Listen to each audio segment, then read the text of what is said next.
the most important thing for all of us is knowing that we have to put all our energy into the things that we can control. Sometimes winning is out of our control. Official, we fouls out our best player, or we have an injury, or we happen to have a really bad shooting night against a great, there's other things that go in the winning other than just execution and effort. You can have execution and effort and still fall short sometimes. Another great Diamond thing, you don't have to win a championship to be a champion. Welcome to the Jamodi Podcast. We are all surrounded by amazing coaches and leaders. So let's get an inside look at not just what they do, but how they do what they do. After all, becoming the best versions of ourselves is Jamodi, just a matter of doing it. Today we are joined by the Associate Head Coach at LSU, Bob Starkey. Coach Starkey was on LSU's women's basketball coaching staff during 5 Final Four appearances and returned last season to serve as Associate Head Coach on Coach Kim Mulkey's staff. Coach Starkey's impact was immediately felt, helping lead the Tigers to their first national championship in 2023. With more than 30 years of SEC coaching experience, he came to LSU after 1 year of coaching at Auburn. From 1989 to 2011, Coach Starkey coached at LSU with tenures with both men's and women's programs. Coach Starkey has a decorated career, having been a part of 790 collegiate victories, 24 NCAA tournaments, 8 trips to the Elite Eight, and 5 straight trips to the Women's Final Four from 2004 to 2008. He served as the acting head coach for LSU during his 2007 Final Four run. During his coaching career, Coach Starkey has worked with 20 teams that have won at least 20 games and has been a postseason participant 20 times. Coach Starkey is a master motivator and runs his own coaching and player online blog that features daily updates at thehoopthoughts.blogspot.com. Before we hear from Coach, take a moment to subscribe to our podcast and follow us on social media at Jamodi Podcast. Yes, sir. Hey, Coach. How we doing, brother? Oh, man, can't complain. How are you? Doing good, going 100 miles an hour. I imagine life doesn't really get to slow down for you, does it? No, especially with the new recruiting model. What's new with it for you? Well, obviously the portal. Last year we won the national championship on a Sunday, and we came back Wednesday. We had 2 official visits from transfers. Wow.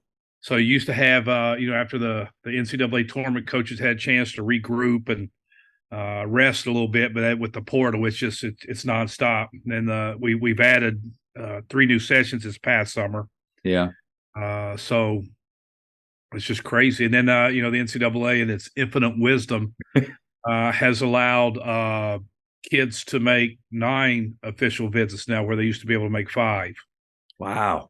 So it's the recruiting thing.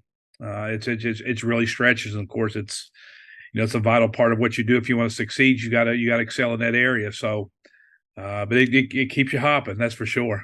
Yeah, I get the feeling just from listening to you that maybe you wish things were a little bit different, or kind of how it used to be. Would you say that all of these changes and things, I mean, even for players, that they're not necessarily positive, or that it could be done better? Well, each individual case is different. Yeah, certainly there's some kids who have good reason to explore other options and try other schools. Yeah. Others, you're concerned that they're passing up an opportunity to fight some adversity and learn how to, to hang in there and fight through some things and get better. So you worry about that. You miss the opportunity to have a teammate for life. I mean, when you're playing 2 or 3 schools, you're not going to have the same bond that you have with somebody that you entered as a freshman and played 4 years. It's funny. I was talking with a coach that mentioned, kind of the reason for the portal was it was made for good reasons, which is like a player that the coach leaves and he was there, and a new coach comes in. He doesn't really know if he has a spot or she has a spot. And like those are good reasons to have a something like that. But just like anything else, it gets overused and abused and manipulated. And now we have 1,800 kids that are there, and a small percentage that actually get out for probably a better situation.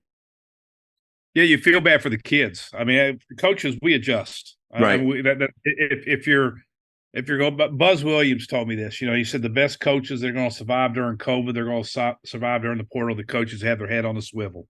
You got to be solution based.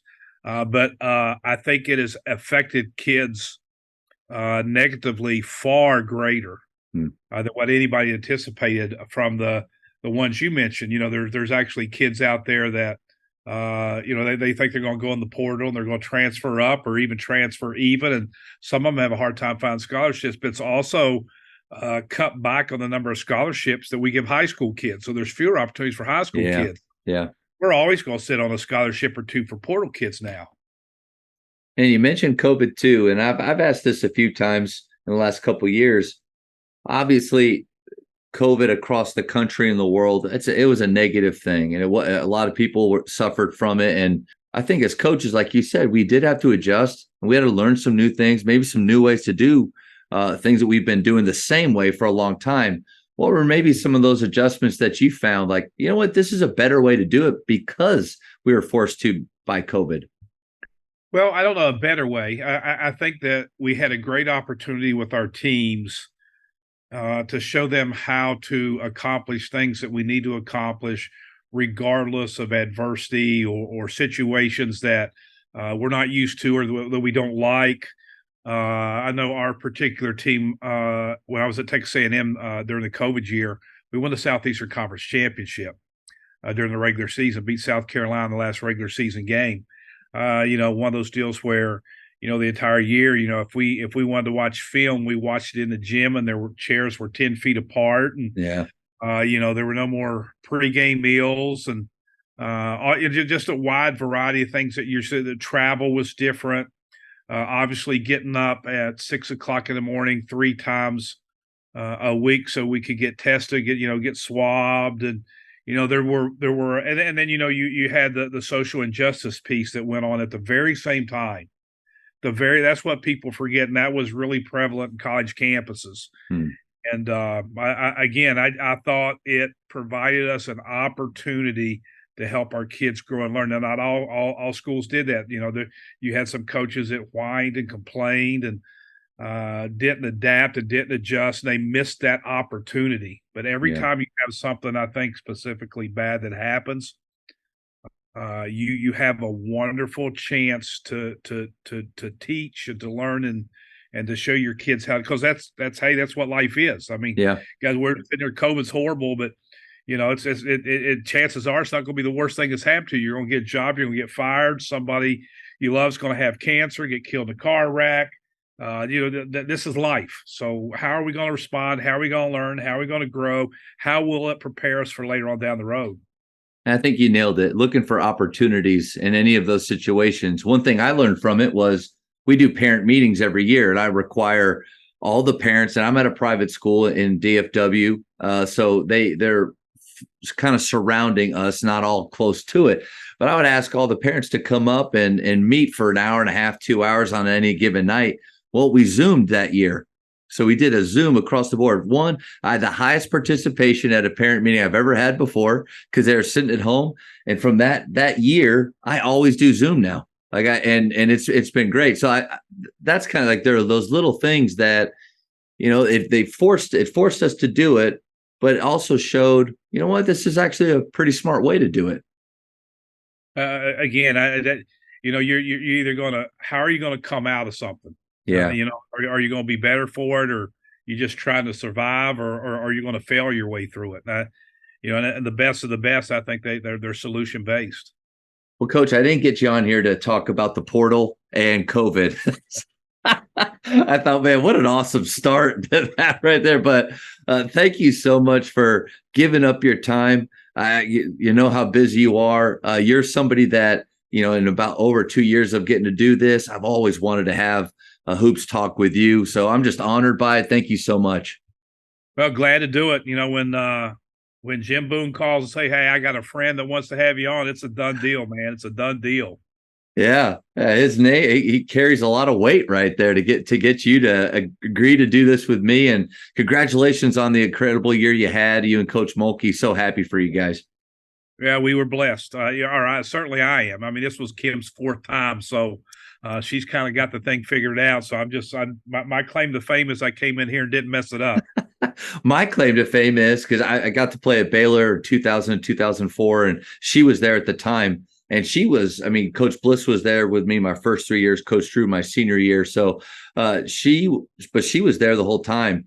And I felt like she was such a big deal, Coach, that when we'd be walking down the hallway, underneath the Farrell Center, and she'd just kind of look at me as she's walking with us, and she'd go, Matt, just like that. And I remember thinking, she knows who I am. Like she was a big deal to us back then because she has this presence about her that, golly, that she's a big deal. But then to even, I was a nobody on the men's team, a role player, to acknowledge me and talk to us at times, super special. Yeah, she's the best. She really is. I want to know, is there any time that I need to get you off by? Because I want to respect your night. We're done for the day, brother. It's all yours. So what you're telling me is for the next, Mike Neighbors and I went for 2 hours and 40 minutes. So I don't let me tell you something. I don't know if I have 2 hours and 45 minutes of knowledge like Mike. I would. He just goes. He he does, and he's Mike's Mike's one of my favorite people in the business. He's been so good to me, but he's an outside of the box thinker. Anybody tells me, who do I need to get on my podcast? I say, man, if you want to do something different, get Mike. When we were going through his pet peeves and the things he just can't stand, I thought that was gold. I mean, when we were talking about the box, he actually said, I don't even have a box. I'm not outside the box. I don't even have a box. I thought that's pretty good. True. What he's great, though, is he has lists. Yeah. Yep. His favorite movies, his favorite songs, his favorite books. We just moved into a new house, and I was going through I just have books, man. I just got books, and I've got some really, really old antique books from the 20s, 30s, and 40s that are basketball coaching books, and I've always hung on to them. And somebody told me that Mike collects them, and my wife, she's on me. I got to get rid of something here, so I boxed them up and sent them to him. And you would have thought I sent him some gold bricks, man. He was so excited about it. That's really cool. That's cool. Well, Coach, 30 plus years of coaching experience, and blown away by the people that you've been able to be around as a coach and probably work with as well. You've seen some great daily habits. What are some daily habits that set you up for success? Well, daily habits for me would fall into two categories. First one would be preparation based. And these I got from Don Meyer. I don't know how long we're going to talk, but Coach Meyer's name's going to come up quite a few times because he was a mentor to me and has had a huge impact. But Sunday, I like to organize my week. So Sunday night, I'm looking at my organizer, going through everything I have that week from our practice, our workouts, our film sessions, anything recruiting we have going on, just anything that big ticket items that go on during the week. So I'm always going to do that on Sunday. And then every single night, make sure I organize and plan the next day. And those are two really big tips I got from Coach Meyer. What I like about looking at my organizer for the next day is it just, I go to bed subconsciously already thinking about what I have to do tomorrow. And the ability to stay organized on this level can never be overstated. So those two preparation tips that I got from Coach a long time ago have served me for close to 30 years. The other daily habit that I have that I think really helps me be successful is just a habit of reading. I'm a voracious reader. Every house I've ever owned, I've got a bedroom that's been converted to a library. I'm going to get up every morning, and the first thing I'm going to do when I walk into the office is I'm going to open the Daily Stoic, which is a book by Ryan Holiday. It has a passage for each day, and it's amazing how each one of them reach out and touch something that I do as a coach or a teacher, as a spouse, and that's very important to me. I always have two books going. I've got one book in my house, I got one book in my briefcase. So when I'm home, I got a book that I like to read in the evenings, and when I'm here in the office, I go on the road, I've got a good book going. A thing that I learned from Dale Brown is to make the book work for you. So if you look at one of the books I've read, there's going to be highlighters, there's going to be red pens, there's going to be things circled, there's going to be notes. And then when I'm done, I type up those notes. So that helps me with my retention. Yeah. And so to me, those are my daily habits, making sure I'm organized with Coach Myers' preparation rules, and then finding time to read. The other thing with reading that we have access to, like I'm a real big Google Alerts guy. So for those who don't understand, you go to Google Alert and you type in the name of somebody or a topic, and then Hmm. Google will send you emails on a daily basis. Like one of my guys is Nick Saban. Saban was the football coach when I was here my first go around LSU. He's a West Virginia guy like me, and he's just somebody I have the utmost respect for. So I've got Nick Saban typed in. So every day I'm gonna get 3 or 4 emails with articles that have Nick Saban's name in it. But I do that. Bill Belichick's another one, and Hmm. I've got about 8 or 9 people. The other thing is that social media. Obviously I'm following my LSU people, my players, my coaches. Got to follow my recruits. After that, I'm not following news organizations. I'm not following politicians. I'm following people that are going to help me grow. Brian and Tim Kite, Inky Johnson. There's so many coaches out there: Mike Dunlap, Jim Boone, Eric Musselman, Buzz Williams, George Raveling. I could just go on. So I've got about 25 of these people because I think reading that's food for your brain. That's what really keeps me going. There's nothing like a good book or a good article or even a good tweet that just gets me going a little bit more. So that habit of reading is really, really important to me. Some really good stuff there. Thank you so much for sharing your Don Meyer quotes, because I do follow you, and I love seeing those pictures. And I'm 41, so by the time I got into doing this, it was past his time, or when he was Sure. really going around and doing a lot of stuff. And so I would have loved to have been able to attend one of his clinics. I know you have some. There's a great donmeyer.com where you can watch a lot of his things. But thank you for doing that. That organizing your week. I had a talk with Tyler Costin, and he said, if you're a coach walking into practice and in that moment you're organizing your thoughts for practice, then you might not be a very good coach. I mean, there's a part to it that a lot's going to slip and fall through the cracks if we're not prepared ourselves, right? Well, preparation's everything. When I talk to you about preparing my day, preparing your practice plan, there's been situations where I've been at institutions where I was involved with writing or putting together all or part of the practice plan, and it would probably take me more time to prepare the plan than actually execution. By the way, you mentioned Tyler, and we talk about follows. T.J. Rosen, Yeah. all the The PGC. PGC guys. Yeah. I'm all over them.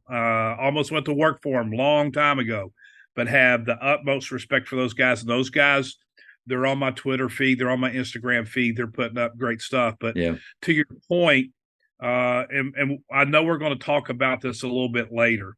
When a coach comes to practice unprepared, it takes the players about 30 seconds to figure it out. Players know when you're prepared, when you're not prepared as a coach, whether it's your practice plan, your game plan, I don't care what it is. They know.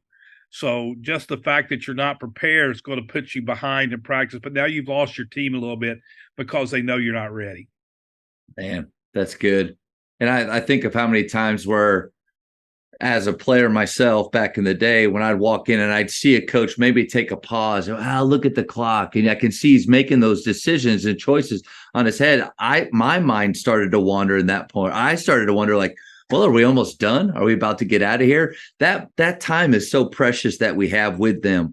And I always try to say, like, they're honoring us by giving us their time, especially a school like mine where basketball is usually fourth on their list, coach. It's not, we don't want it to be first anyway, but it's really not up at the top.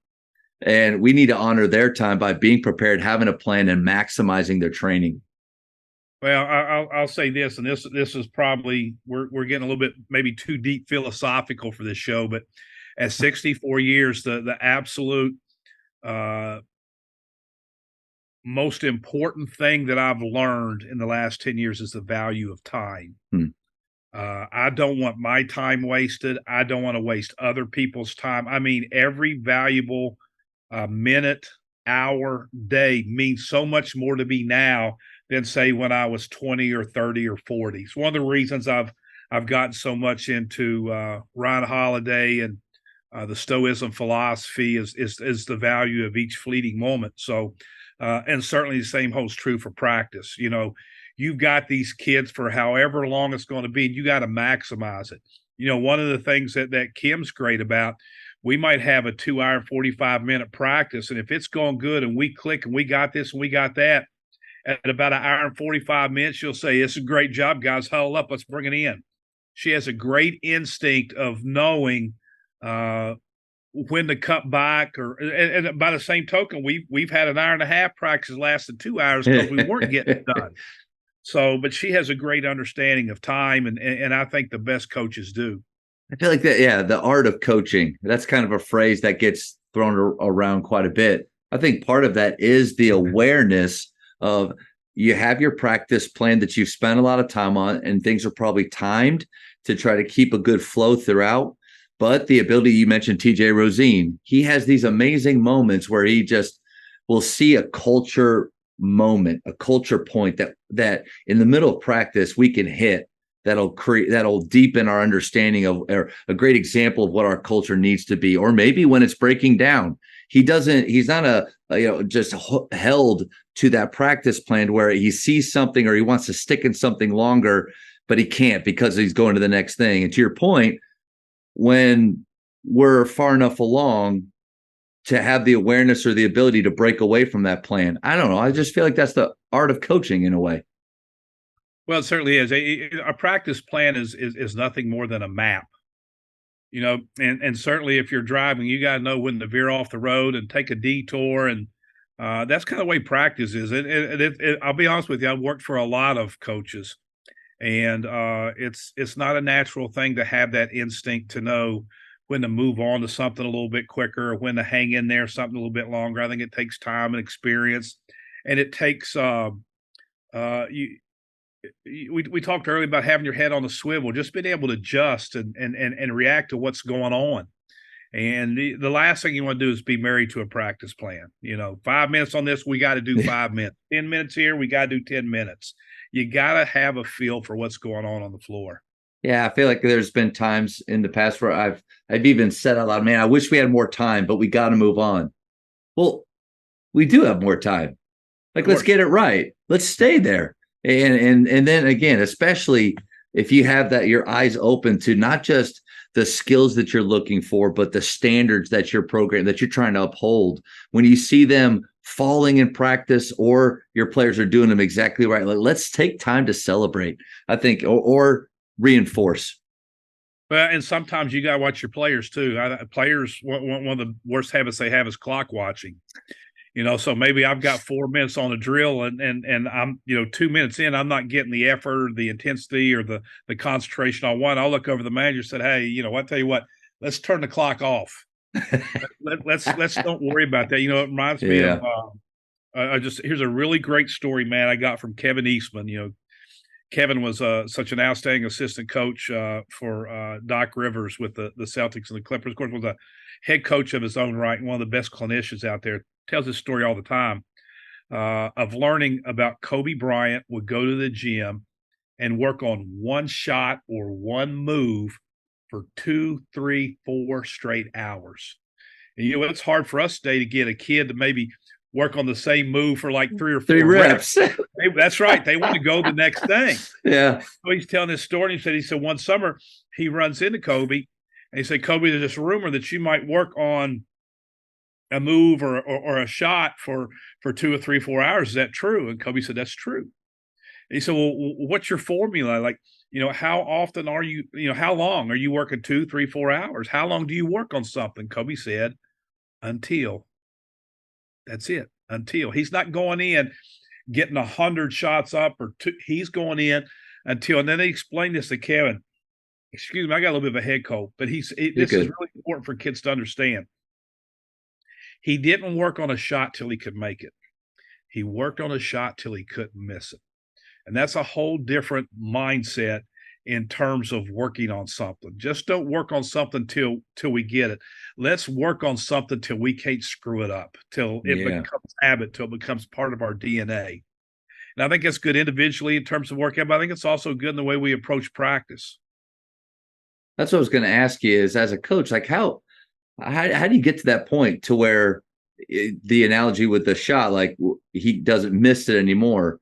What does that look like within our own practice plans and our players, especially, if we're pushing them to make mistakes, we want them to, and to not be afraid of making those mistakes.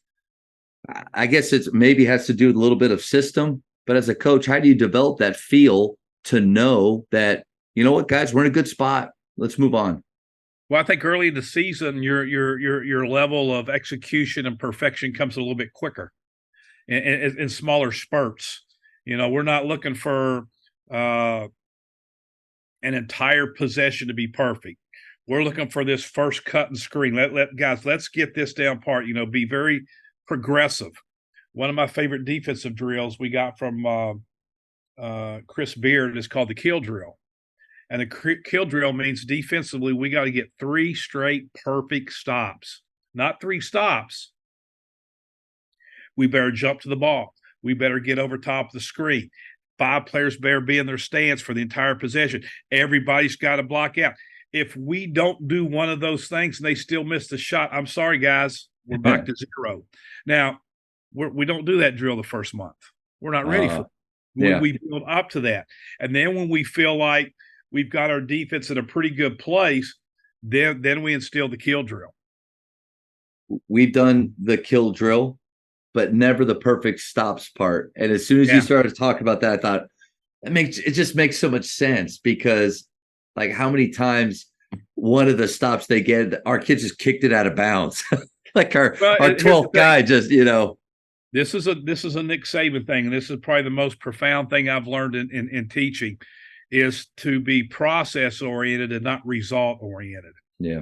By the same token, you come down and have just one heck of a defensive possession, and they could bank one in. Well, I don't want you to change what you did. I used to one of the jobs I had, I was a small college basketball coach at West Virginia State, and I had to work.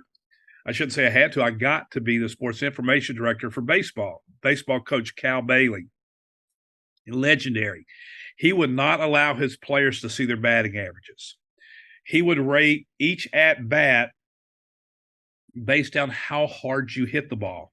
So if you hit a frozen rope, you got like a 6.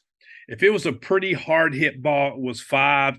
If it was a really all the way down, and then that's what the average was. So, and his philosophy was there that a kid could be hitting 300, go bat 4 times, hit 3 stingers, and a long fly ball that was an out to the gap. And all he's going to see is 0 for 4. My batting average dropped down to 287. And the next day he's tinkering with the swing. Don't tinker with your swing. Yeah. It's don't be result oriented. Be process oriented. And I think that's what the kill drill does.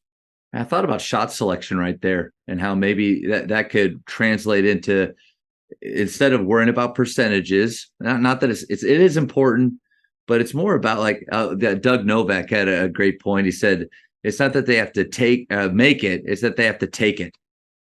Like, you don't have to just make the shot, you got to take it. Like that, getting your players to shoot with that much courage and the awareness that they know, when I'm open from here, this is a shot I have to take it. I wonder if you could take kind of the idea of more on shot selection, rating how players shoot rather than the outcome, which is the made shot. You absolutely can. I'll tell you one guy who did it, Don Meyer. He had a 4.32.100 was a turnover. But 4 was a shot that is just a quality shot. The other thing kids have to understand is my rating of shot selection is going to be different than yours. Yeah. Because of my skill set is, everybody's a good shot for me is not going to be a good shot for you. So a big part of shot selection, if you're a coach, is making sure that your guys know what's a good shot for each individual. They have to know that.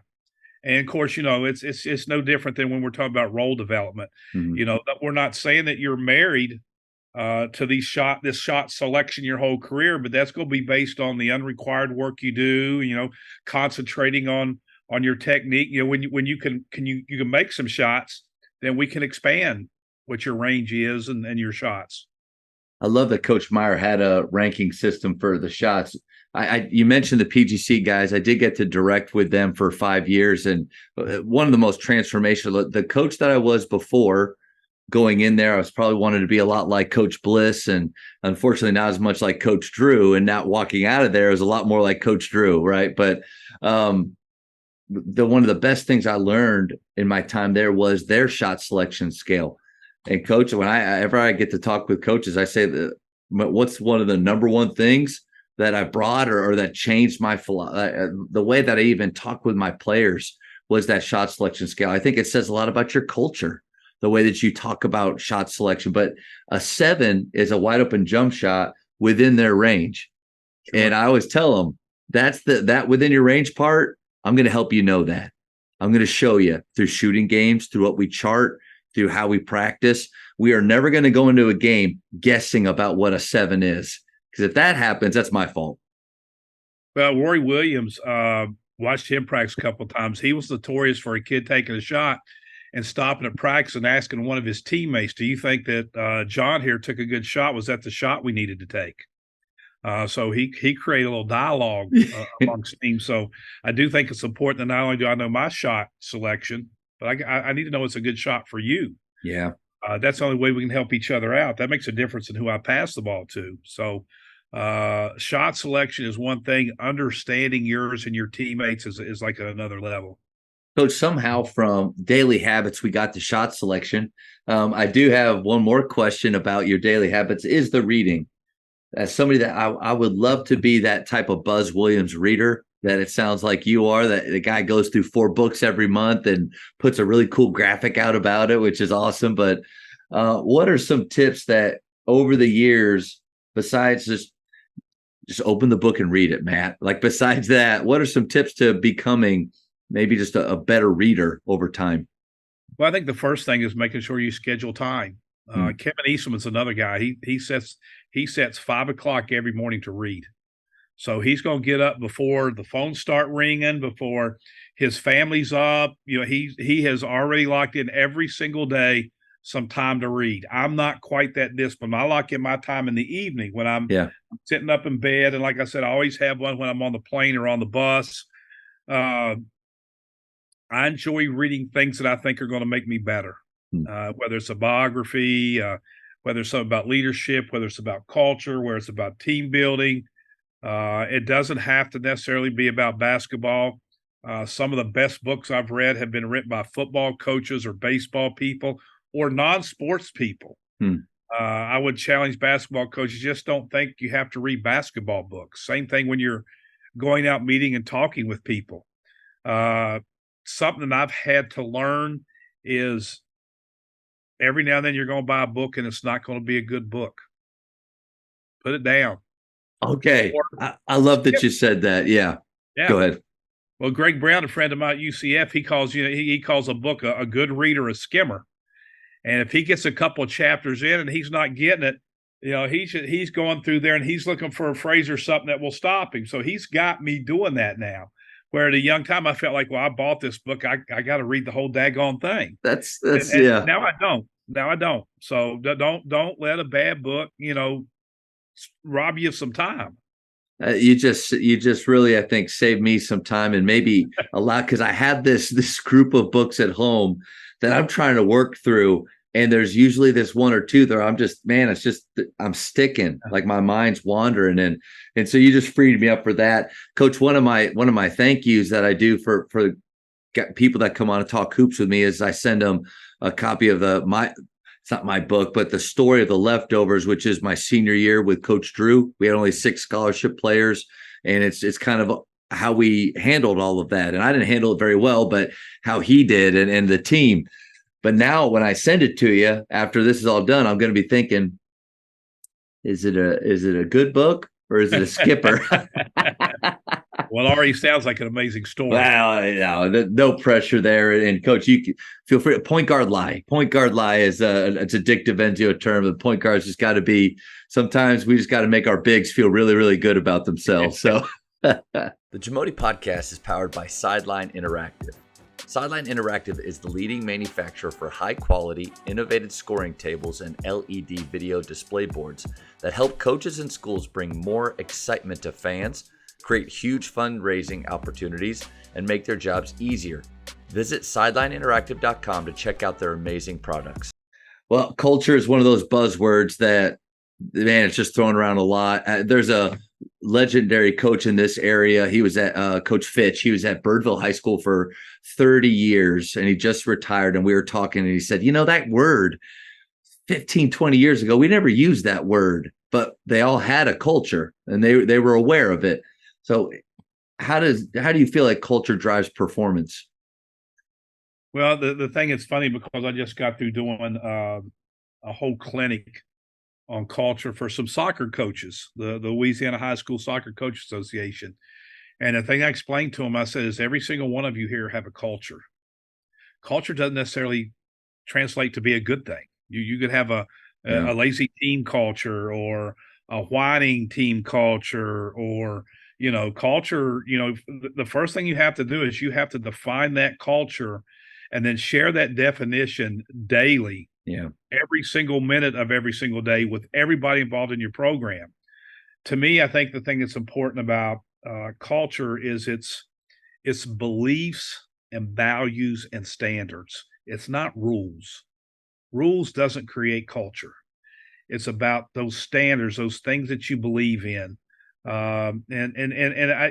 Everybody's culture is going to be a little bit different, and there's not one culture better than another culture in terms of successful programs. There's a lot of different ways to coach this game, but you have to have a great understanding of what your culture is, and it has to, carry over to all phases of your program. Your culture is how you play the game. It's how you travel. It's how you are in the classroom, because it's standards and values.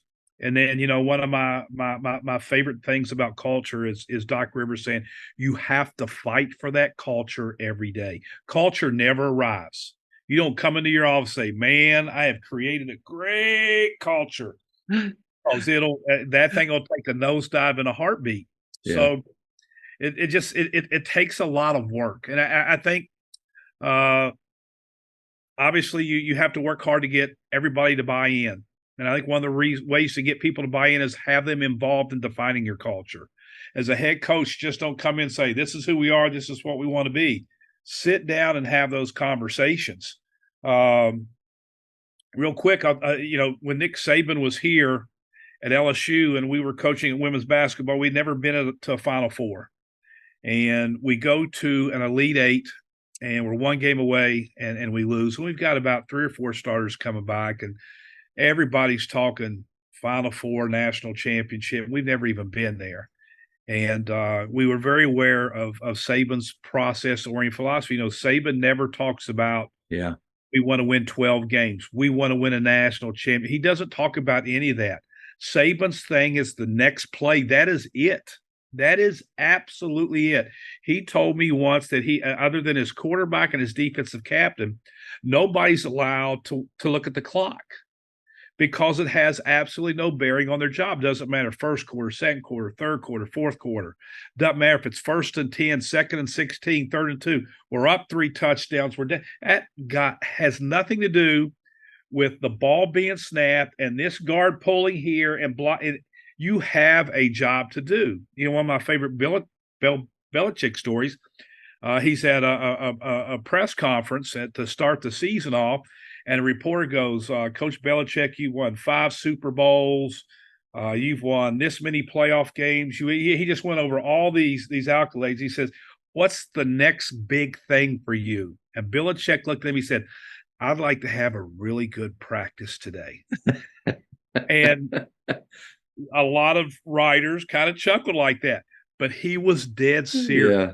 He was dead serious. So Saban comes and talks to our team about the process, about, not worrying about points scored or win totals or none of this stuff. He goes into how they are just concentrating on the next play, on giving everything they got to being in the moment.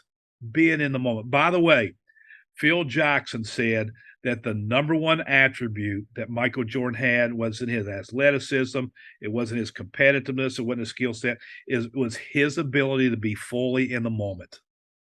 So, Saban tells this to our kids, and about 3 months later, Coach Gunner brings our captain, Tamika Johnson, in and says, "Hey, I want you to go back, meet with your team, and I want you to come back with our team goals for the season." And so a week later, she comes back and says, "Coach, we met, and we're good." And she said, "We just got one goal this year." And I just remember my heart sunk. I said, "She's going to say Final Four Yeah. or national championship." Coach Gunner said, "What is it?" She said, "Coach Gunner, we want to be the best practice team in America." And then Coach Gunner takes it another level. She goes, "Okay, I need you to go back and I need you to talk to the players. I want to know, what's that going to look like? What's that going to sound like? What's that going to, when we come to the center after every practice, what are we going to talk about to say, well, we the best practice team in America?" And that team went to the Final Four and started a run of 5 consecutive Final Fours. And every one of those teams, their goals were intangibles. None of them were numerical. None of them were result oriented. Yeah. And that to me, that's what cultures are. Tom Izzo says the best coach team is a player coach team.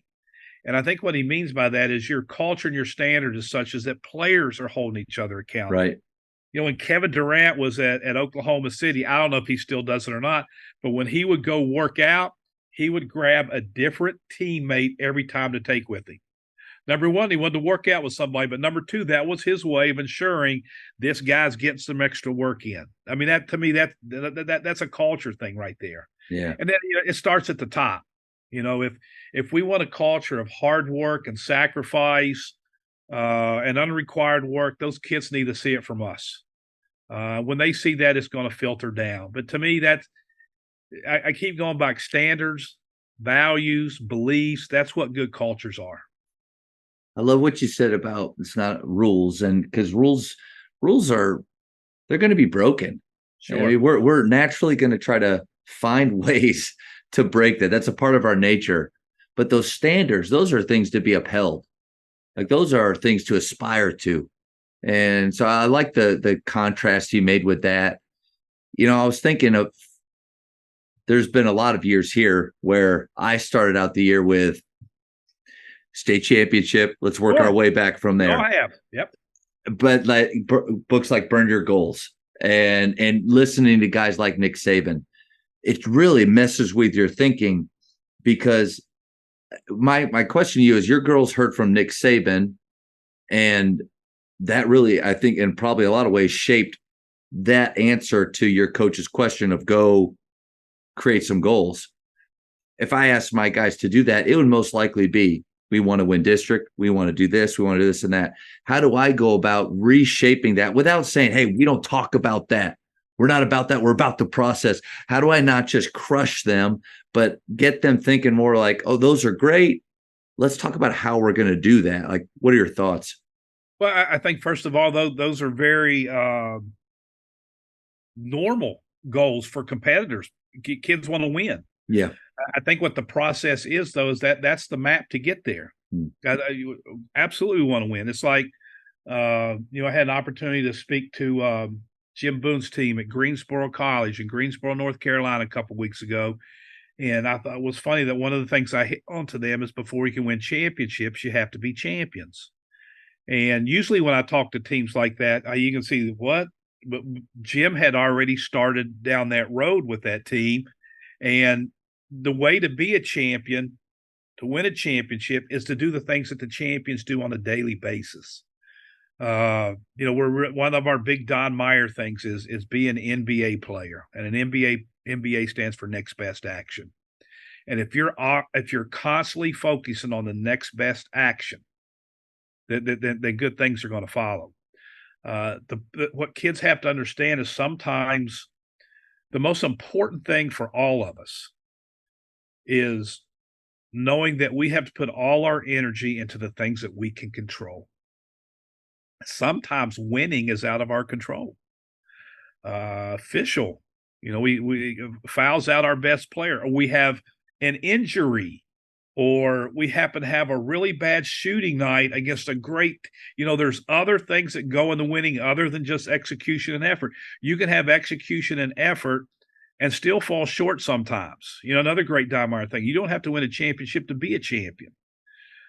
So guys, we love your goals, but let's talk about what do we need to do to get there. The other thing that Saban preaches is if you're constantly thinking about winning, that's taking energy away from the thought process of what we need to do right now. I need you to think about blocking. I need you to think about running this pass pattern the way we've worked on it 432. I don't need you to think about winning. I don't need you to think about you scoring a touchdown. I need to have you think about watching the ball into your hands. So I think if I'm a coach with a team who's, naturally into destination goals, I'm saying, hey, I'm all for it. I'm here for it. But we need to concentrate on the things that go into that and not that. Like you don't wake up in the morning and say, I'm driving from Baton Rouge to Cleveland. You don't say, hey, let's go to Cleveland. You got to get in the car. You got to make sure there's gas in it. You got to follow it's a process. Yeah. And if you follow that, if you do all that, guess what? You end up in Cleveland. And it's hard for kids. It really is. It's getting harder and harder with social media.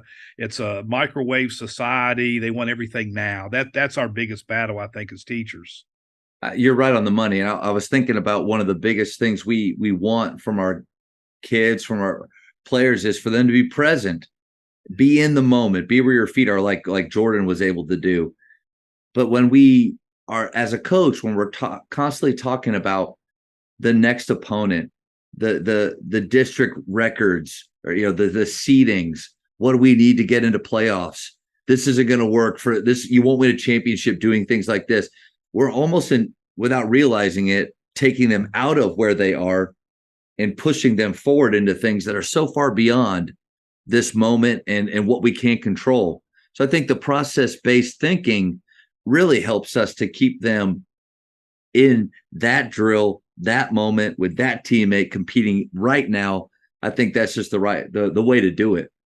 Well, I think you hit on something very important, and that's the leadership, the verbiage from the leadership. I'm working for a lady, Kim Malky, now, who I have never worked with anybody who her verbiage at practice. She'll make a comment to a kid that's setting that kid up for something 2 weeks from there. But we just coming off a season when we were blessed to win a national championship. At no time did we talk about winning a national championship.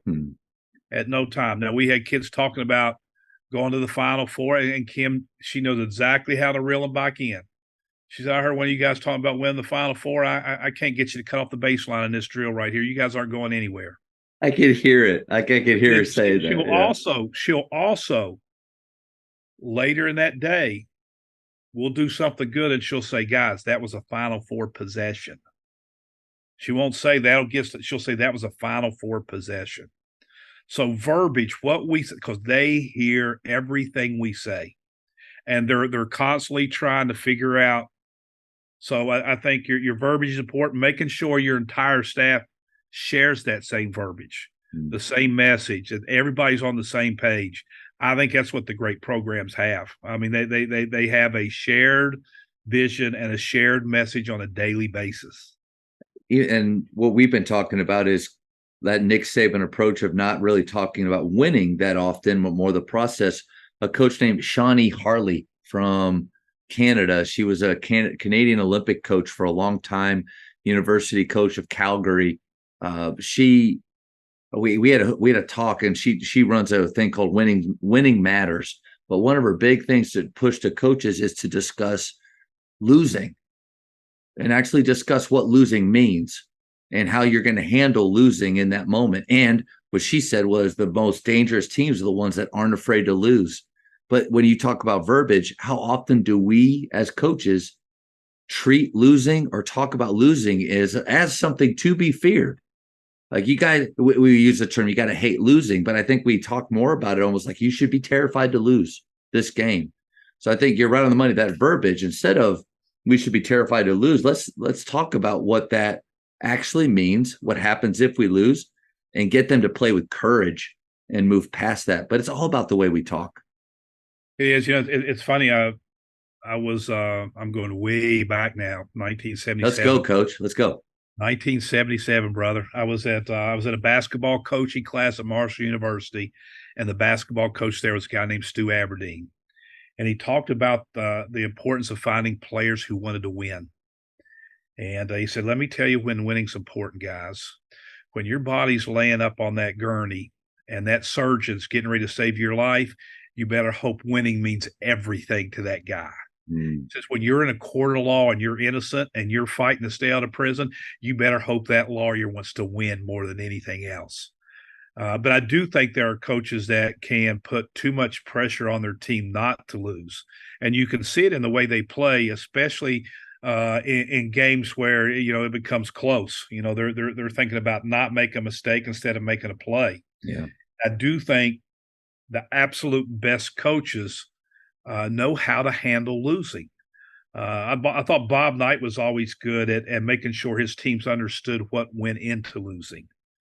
He made sure that was an educational component early in the year that he talked about. But I think, first of all, the first thing that has to happen after a loss, let me backtrack just a little bit. I think one of the worst things is to come off the floor as a coach and immediately dissect to your team what they did wrong. The best coach is like, hey, we didn't get it done. We're going to take a look at the film. We're going to get together tomorrow and we're going to figure it out. And that's a really important because there's different ways to lose. Now, there's certainly been that case where there was zero effort. Yeah. We weren't there, and there's no problem with that being addressed immediately. Not acceptable. Right. Yeah. Right. That's not who we are. That's not our culture. That's not our standard. But there's so many different ways. Did you lose because of lack of effort? Was it lack of execution? Was it poor preparation? Hey, sorry to say this, maybe it's a poor game plan. This is where I'm from, and coaches don't like to hear this. On my level, if our team's not winning, either we're not doing what we need to do in practice to develop the habits and the preparation, or we're not doing what we need to do in the games in terms of my play calling and game plan, or if we're practicing and playing, then I've made a mistake recruiting. So the responsibility for losing starts with us. Mm. And when you take that approach, your players are going to respond a little bit better. Yeah. But the first thing after you lose is you got to perform an autopsy. You got to get in there. You got to break down the film. You got to talk as a staff. Guys, here's the thing. These are 18, 19, 20, 21-year-old kids. There's so many factors that go in there. And I think if you don't treat losing, number one and first and foremost, as a learning opportunity, Saban says it best. He just got through saying it. Don't waste a failure. Don't waste a failure. If you want to, moan and groan and piss and complain, and then you're not going to grow from it. You're not going to get better. It's an opportunity to be better, but you have to approach it that way. And I think video is a big part of it. Yeah. Whether you're showing a lack of execution or a lack of effort. And let me say this, video is powerful in teaching. So if we win a ball game, we're going to show these positive clips, which I think are really important. Kids need to see themselves doing something right so they'll repeat that action. But even in a victory, we're going to show them some clips of things we need to do better. If we lose, certainly we're going to show them clips of things that have to be improved, that we need better execution. But even in a loss, we're going to show them clips of things that we did well because we don't want them to lose sight of that. There's got to be a balance. It can't be every loss can't be the Titanic, That's right. We're going to patch the holes of the boat. We're going to get them down the rod. If every loss you're just thinking we got to blow this whole thing up, then your players are going to feel that. They're going to respond to that. And we're trying to create this environment where they feel like we're on a path to improvement, 1% better every day, not panic. And that's what I feel like I've done in the past, maybe, is panic. Oh, we've all done it. Dean Smith has one of the classic quotes. He says, if we make basketball games a matter of life and death, we're going to be dead a lot. And that's from a guy that didn't lose too many. That's right. Yeah. I think sometimes we give our eyes and our memory too much credit with what we think we saw in 100%. the game. And Coach Drew said, hey, he's like, I don't want to tell them anything on what I think I saw or what I remember. And I'm sure you feel the same way. There's been times where I come into my little room right here and after a game where we lost and I'm feeling pretty down in the dumps. But I watch the game and I realize we're close. Yeah. Like we're not that far away. There's been some wins where I feel like that was incredible. And I watch the film. Oh, we've got some holes. I think Tyler Costin, again, he said we need to do away with post-game speeches altogether. He said, tell them you love them, let them go eat pizza with their friends because that's all they want to do. And I started to do that last year. We'll meet at the half court right after the game, no matter where we are. I'll say, I loved watching you play. Can't wait to watch the film. We'll prepare to tomorrow. Go have a good night. And we've had a lot less issues. And my conscience is a lot cleaner instead of those words that I wish I could pull back. Sure. By the way, you just mentioned something that we'll do from time to time. Say we lose to somebody by 10 points. I'll come out and I'll pull 6 simple plays out. 6 simple plays where we made just a horrendous turnover or we missed a layup. And I say, guys, right here, 6 plays, just 6. All we had to do was something little. We'd have won the ball game. Close that gap a little bit because sometimes kids think, oh, we're far away or God, we got hammered. No, guys, I could show you a ton more, but here we miss 4 straight free throws. We missed 2 layups. We missed this block. We win the ball game. Forget everything else. Forget that we shot 41%. We got right here. So sometimes how you frame it makes a difference in their attitude. That's a good nugget. When you're watching film with your teams, how often do you do parts, like you said, some positives, some negatives? How often do you watch entire quarters or halves or entire games with them? Never games, never halves, very, very rarely a quarter. And this is a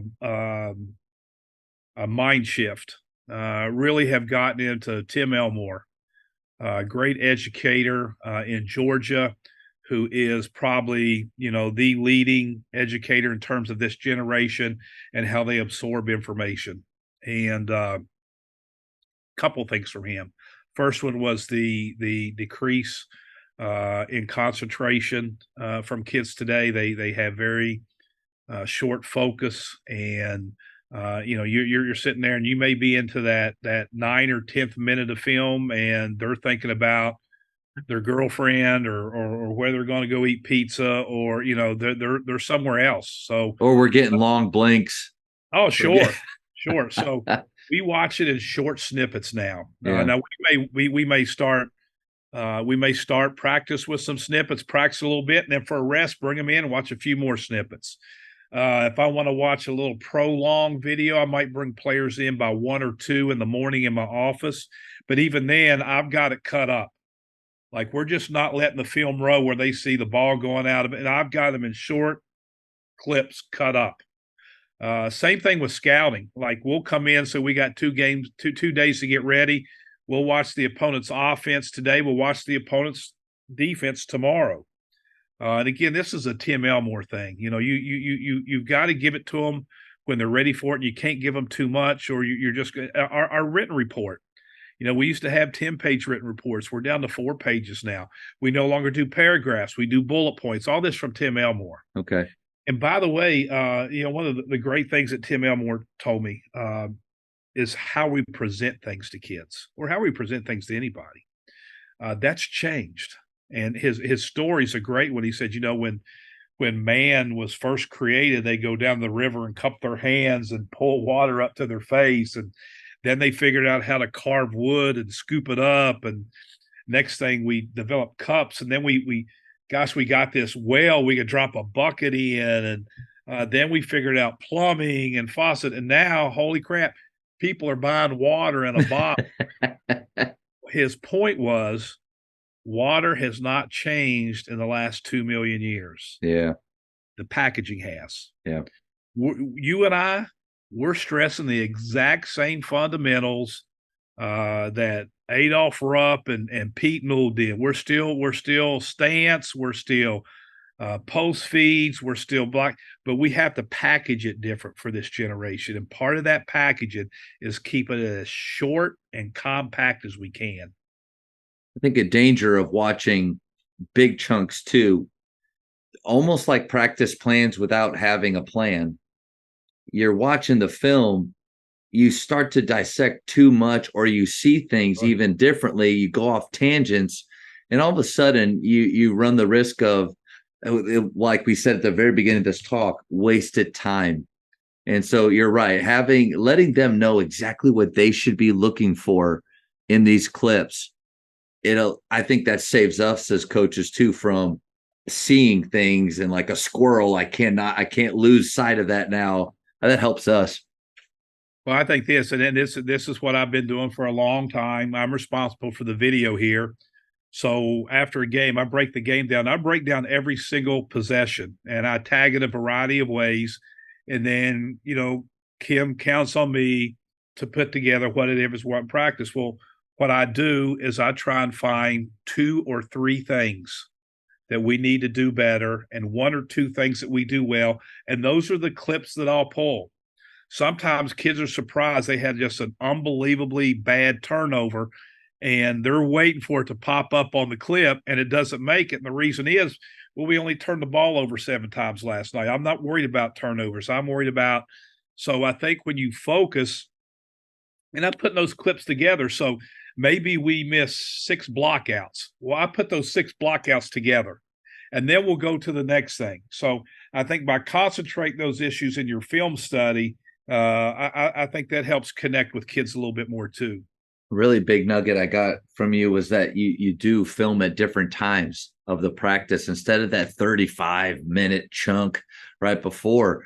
Break it up, because you're right. Everything that they do, especially with this, it's so quick and fast, and they're really smart. I mean, they really can take things quickly in, but those long amounts of time we take, it could be waste there.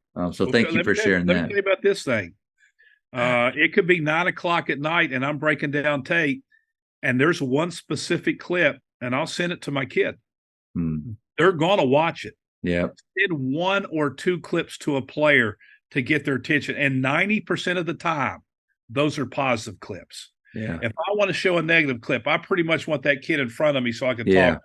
But I can say, this is what I'm talking about. Would you look at your screening angle and then your second cut? That's why you got this shot, and I'll send it. And they're going to respond, thanks, coach. I'm doing better. All of these are great ideas. And you even said it too earlier that we have to be willing to work hard and put in the time to prepare. I think that's what it's not that coaches don't want to do these things. It takes effort. It takes time. But how important is that execution late in the game? How important is them not hitting that mistake? And how much more not stress-free, but peaceful can we be in practice or in games knowing that we actually saw, those 3 ways that they could hear it, see it, do it. They've done all of them. It gives us the best chance to be successful here. But we might just, if we don't show them the film, we're not prepared, we'll just throw out that nugget, hoping that, a week later they remember that out of the 5% of the stuff they remember from a week later. Coaches, the Jamodi podcast is powered by Shoot 360. The future of basketball has arrived in Dallas-Fort Worth. Shoot 360 combines the latest sports technology with the fundamentals of basketball skill development. The result is a one-of-a-kind video game-like basketball program designed to improve your shooting, dribbling, and passing. Visit shoot360dfw.com to learn more and register for your free 1-hour workout evaluation. Shoot 360, the future of basketball is here. Golly, you just won a national championship. So I don't know how to ask this, but like what's one thing, or I had to talk with Kevin Eastman, and I asked him a one thing question. He didn't get mad at me, but he did say, like, I don't like one thing questions. And I was like, I apologize. What are some things that make your program different? Well, I'm going to be honest with you. And Kevin's a friend of mine. He might get a little upset. I'm going to give you one thing. Practice. Uh, 44 years of coaching starting this year. And Kim Mulkey design practices are absolutely the best thing I've been around. And Kevin could attest to that. We brought Kevin in. Our team read Kevin's book last summer, Why the Best Are the Best. And we went ahead and we brought Kevin in, and he talked to our team and stuck around and watched practice. And one of the things he talked about, he said, I could tell when watching you guys practice, you're going to be good. Now, to Kevin's point, there's a lot of things involved in having a good practice. Yeah. But Bob Knight said the structure and execution of your practice is the singularly most important item to your team's success. And I believe in that. Now, there's a lot of different ways to practice. I know John Wooden used to work on offense one day and defense the next day. Gary Blair would work on offense the first 2 hours of practice and defense the last hour. Here we mix it up, a little offense, a little bit of defense. So I just named you 3 great coaches, but some things that I think that are important in practice. Number one is that you're working on things that matter. Too often, coaches want to run a drill because they like the drill. They saw this coach do this drill at a clinic, man, and it's a good drill. It's a good look, but it doesn't fit what we do. A great Don Meyer thing I actually posted today. It's Meyer Monday. Be a skill coach, not a drill coach. Simplicity. I remember one time being at Coach Meyer's house in the summer. I used to stay with him in the summer, and we were up on the 3rd floor in his den. And he had this big notebook, and he was going through there, and he was marking on every now and then he'd take a page out. And finally I said, Coach, I'm just curious, what are you doing? He says, I'm removing some drills and some plays from our playbook and our drill book that we don't need to use next year. How many coaches do that? We're always looking for something new to add. How many of us peel the layers back and eliminate things that we don't need? So I think it was Pete Carril said, be good at the things that you have to do a lot. So, for instance, for us, Kim is huge in a post game, and I'm a big believer in that. I don't care how the game's evolved; you still win the ball game in the paint. So we have a post feed series drill it's outstanding, and there's a lot of variables to it. How we defend the post every day, how we defend the perimeter every day, all those kind of things. But every day we practiced 101 times last year. 101 times we did this drill. People want to know why we were so good at getting the ball inside. Boom. Our shooting drills are related to shots that they get within our offense. Our defensive drills are based around how we want to play. We probably do more. No, not probably. We do more shooting than any program I've ever been around. Almost every program I've been around, I've worked for some great coaches. We always say, man, I wish we could have got some more shooting in. Yeah. Here we get shooting in. The flow of practice is intense. There's no water breaks. We have water set up on both ends. When you're out of a drill, you want to go grab a drink, that's fine. But we're not stopping and giving you a blow. So, but the from drill to drill, you're sprinting. I mean, it's nonstop. There's a little bit of chaos involved, which I think is very important. Krzyzewski was big in that, creating chaos with the structure of your practice because games are chaotic. Like I said earlier, her verbiage, the things she says when she says them, they're priceless. I mean, I've been in it long enough to where I just marvel at it. Now I'll tell her. I said, I don't know if anybody else picked on, but I know exactly what you were doing when you said what you said to LaDeja today. That was beautiful.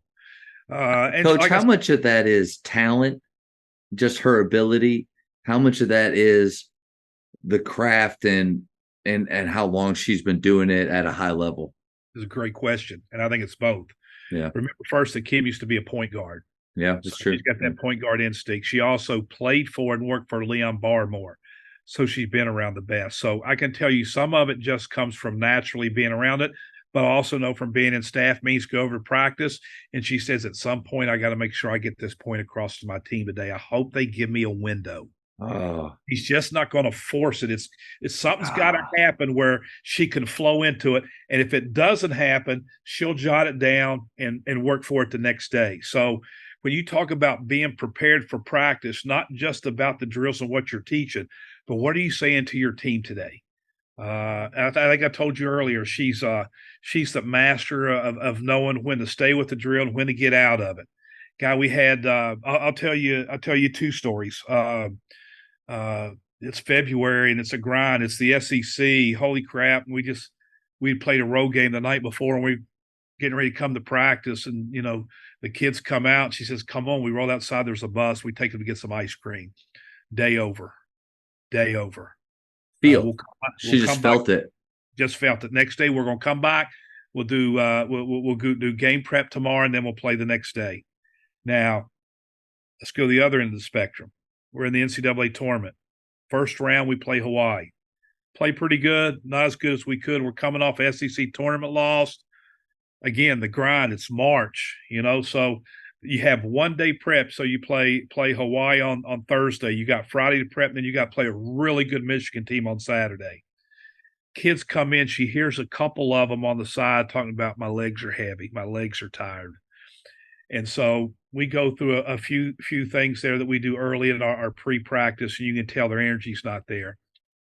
She goes ballistic. Legs are tired? That's fine. Guess what? We're done today. You can take the day off. Get out of here, rest your legs. We'll let Michigan handle us, and you have the rest of the spring off for your legs. So, and you know what players do, Coach? We're sorry. We're sorry. No. You came in here with the wrong mindset. You cannot flip that switch on. We're in March Madness. You're not ready to play. Get out of my gym. She went and told the manager to turn the lights out. So the kids leave. Now, what she did was she gave them the day off, but got their attention at the same time. So the next day is game day against Michigan. And she tells me, she says, first part of walkthrough, I want you to go over their inbounds plays. We've got to get that in. But when you're done, I'm going to toss them again. So I come out, I go over their inbounds plays, how we want to defend them. She said, you guys just don't get it. You don't know where you're at. You don't understand that one bad quarter and it's over. Get out. They say, Coach, we're not leaving. So she says, okay, my coaches, let's go. We leave. We walk up the ramp. We go into our little coach's locker room where we have a camera. And we watch those players run a perfect game day practice. They went through their drills, snappy, crisp. They went over the scout with themselves, and we come out and we beat a really good Michigan team by 20.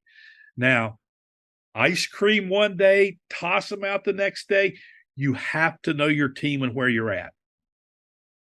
I would imagine, too, the reason they were able to do that walkthrough at such a high level, that started back at, you said 101 practices. Yeah. Those standards started back at the beginning. Sure. Yeah, that's our call. That's our standard. And we do have standards at practice. People want to know how we play the way that we play. A big part of our culture is the intensity and execution that we demand at practice, that they demand of themselves. We've had players that, and Kim will do it, we have a player call timeout in practice. She's not happy. She'll bring her teammates together and say, guys, we're about 2 minutes from coach going off on us. We need to clean up A, B, and C. So that, practice is a separator for us. I really think our greatness comes about the way we practice, how we practice. That starts with Kim, but then the kids buy in. I got a couple questions, if you don't mind, about practice and your ideas behind it. I think one thing, I love that you said most coaches say they want more shooting. I think a lot of coaches also say they wish they had scrimmaged more. Mm-hmm. They wish they had practiced situations more. How much of it is parts that you're putting together, individual post-feed drills? How much of it is 4-on-4, 5-on-5 situations? I would say early on, it's about 50-50. Later in the season, it's probably 33 breakdown, 67 whole method. Something I've never been around is when practice starts in the first 2 months. We break down and teach a lot. On Saturday, we come in, we go through some shooting, our post-feed series, and then we're scrimmaging with referees and clocks. She wants to let them play. She wants to let them play. They love it. They know Saturday's not going to be this long 3-hour deal. We're going to be in and out of there about an hour and a half, but we're going to play. We got clocks, situations. And that's and like I said, we get a lot out of it and the kids enjoy it every Saturday. Now, when the games start, obviously that changes. Sure. But I do think it's important. This is a Bob Knight thing. Bob Knight said there's three parts of basketball: offense, defense, and conversion. And I think too many times when coaches are working on their offense and defense, they stay on one end of the floor. The most important part of conversion is the mental part. And you just can't tell kids get back. They've got to. So even if you want to spend all your time on offense, so say you're working on 5-on-5 offense, the ball's missed, convert to the other end. As soon as the ball crosses half court, stop, reset, run your offense. That's going to take about maybe 5 more seconds. But that conversion part is a big part of it. Playing one possession, stopping and walking back.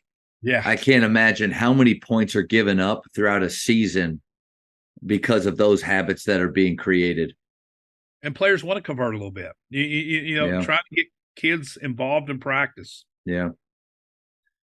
How often? So you have that scrimmage time, and then you talked about the 33%, 33%.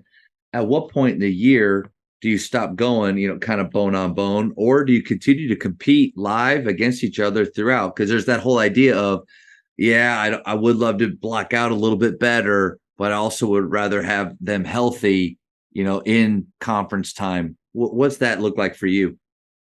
Well, it's a little bit of a feel. It's where you're at in the season, where your kids are, who you're playing. On the women's side, we're fortunate that we have a male scrimmage team. So, we've done this before. It's late in the year, and our starters will come in and get 1 or 2 reps in 5-on-5, running a little bit of offense or guarding something. Then we'll bring our second group in and let them go 7 or 8 times because they need some reps too at some point in the season. So we're getting our reps to stay sharp, but we're not killing them either.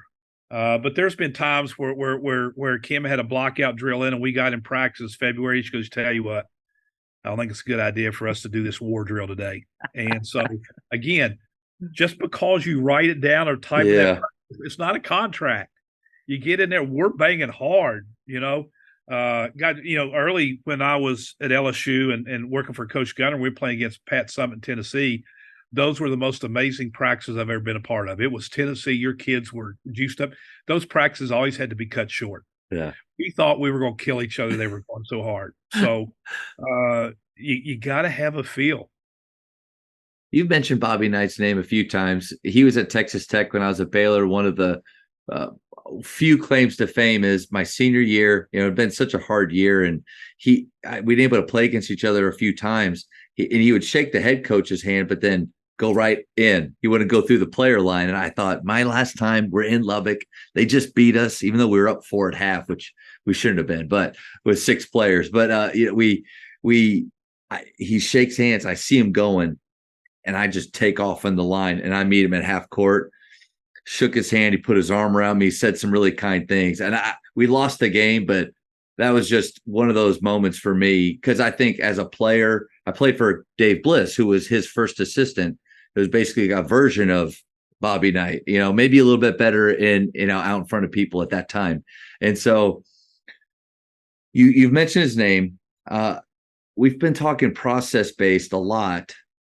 How do you feel like he was in that arena? Was he outcome based or process based? I think he was definitely process based. Okay. And I think some of the indicators that we're watching his teams play, and his team's up 30, and he's still pissed off at somebody because they didn't execute. Because it's not about the score with him. It's about. I mean, that was a guy that was constantly looking for the perfect game. Probably more so than anybody that's been in the business. Coach Knight was in Indiana while I was growing up in West Virginia, so was a big Indiana fan. And I'll tell you a quick story because I think it's. I always tell the story when I speak. It's the most important lesson I've ever learned as a coach. My junior high coach at the time, Alan Osborne, was a Bob Knight guy. I mean, played man to man, ran motion offense. We had candy stripe warm up pants just like the Hoosiers. And when I got into coaching, Alan and I and Jim Boone went with the sum. We would go to Bloomington, usually get out there on a Friday and watch Friday, Saturday, and Sunday practice and come back. And those practices were life changing. I Mm. mean, he was just a master practice coach. They would come out. First of all, you walk in there and they had like 7 or 8 managers with white t-shirts, red shorts, Hoosier basketball. They have a ball here, a towel over here, spread out. They had 3 managers up in the bleachers keeping stats, 1 filming. They've come out pre-practice, post on one end, perimeter one end. He would come out the corner, whistle. They would go downstairs in the locker room, and go over the emphasis of the day. Then they would come out and practice. It'd be part method, whole method, part method, whole method. And we talk about verbiage. I've never seen a coach that could stop practice and get his point across in fewer words than Knight. I've been Mm. around some who would have to stop and almost give a dissertation to get to the point. Knight could get there immediately. And I just remember always driving back thinking that all young coaches should have to come to Bloomington, watch Knight, and learn how to practice. This one particular year, matter of fact, Jim was with us, and practice in Indiana had been canceled on Sunday. So on the way back to West Virginia, we stopped at Louisville and watched Diddy Crum practice. One manager had blue jeans on and a heavy metal sweatshirt, sitting up on the scoreboard. One of the assistant coaches was in the corner smoking a cigar. They came out and they did about 10 minutes of two-line layups, and then they scrimmaged. And 10 days later, Louisville went to Bloomington and beat Indiana by 18 points. And the lesson I learned there is there's a lot of different ways to coach. Mm. Now, went back and watched Diddy Crum practice several times. That wasn't a normal practice, but his practices were never like Knight's. Knight's was intense. Denny's was more laid back. But you got Knight, man-to-man, no switching. We don't press. We run motion. Louisville, switching everything, running UCLA high post, 2-2-1 press. Completely different guys, different programs, both of them Hall of Famers, both of them multiple championships. And I love to tell that story because when I'm speaking to you, but this is not the only way to do it. Yeah. This is the way I've been around that works for me, but there's a lot of different ways to succeed. I think the nugget or the takeaway for me is to be yourself. Be yourself, know who you are, but also strive for excellence. Because even in that laid back style, I'm pretty sure you were able to see there was some excellence that was happening. No question. The trying to be our very, very best and to do it the best we can. But I think that's reassuring for me because, man, I as someone who loves the game and wants to get better and better at it, that fear that the kids feel of, or not fear, but the comparing game, comparison is the thief of all joy.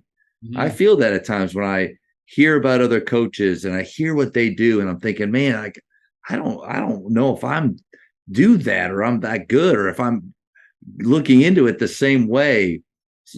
But then you have to be yourself, not try to be somebody else, but be careful of slippage and laziness coming in and trying to pursue excellence still.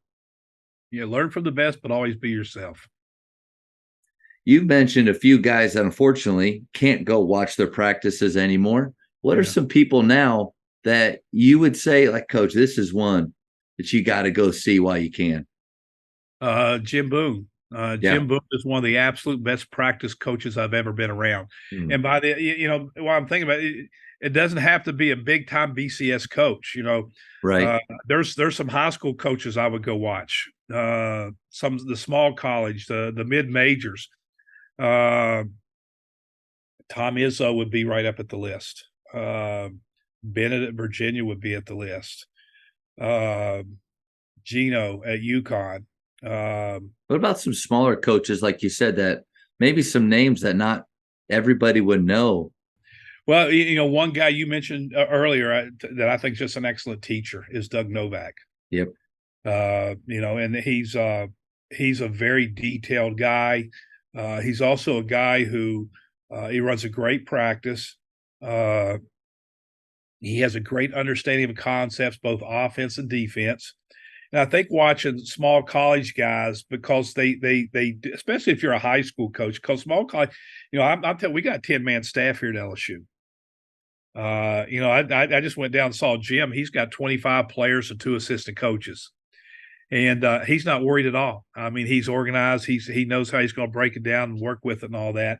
But I think sometimes, and the other thing, don't just if you're on the men's side, Yeah. there's great women's coaches out there, and vice versa. Gosh, go out and watch a football practice sometime. Watch the organization, attention to detail. I talked to you earlier about West Virginia State College and being in the van with Cal Bailey after a baseball game and talking about everything from team development to discipline to communication with players. There's just a lot of people out there you can learn from. How do analytics play a role? And because you did mention that the game, no matter what people say or how they play, the game is still won in the paint. How do analytics play in your coaching style? Well, I'm a big analytics guy, but I think the problem people make about analytics is they let analytics make the decisions for them. To me, analytics is like a GPS. It takes me to where I go to look for things. So what I like to do when I scout is pull up the analytics and see how they're scoring, where they're scoring, jot down some notes from that, and then pour into the film. So if they are scoring, like if 43% of their points are coming in the paint, okay, well, now let me get in the film and see where that's coming from. Or, if 27% of their scoring is coming from behind the arc, well, that doesn't mean I go in and tell Kim, hey, we got to defend the 3. No, I better tell her, hey, they're making about 8 or 9 threes a game in transition on the left-hand side. Analytics needs to point me in the direction that I need to do the work. And I think especially young coaches have to be careful thinking about they can just punch in numbers and a game plan comes from that. One of the things I learned from Gino a long time ago about scouting, he's more concerned with concepts than he is, the schematic part. Like he the percentage of their shots are coming from the elbow. That he's more concerned with that than the 42 plays that they run. And that's really helped me a lot. But I going back, I do believe the best teams have a paint game, and that doesn't necessarily mean you've got a great low post player. I'll take the very first World's Championship that Steph Curry and the Golden State Warriors won. They led all NBA teams in the playoff with paint touch threes. Mike Krzyzewski, he would have hold up 5. That meant 5 passes. He hold up fists. That means the ball's got to touch the paint. He was big on paint touch threes. Getting to the free throw line, that comes from attacking the paint. And your paint game can come from low post play. It can come from dribble penetration. It can come from transition offensive boards.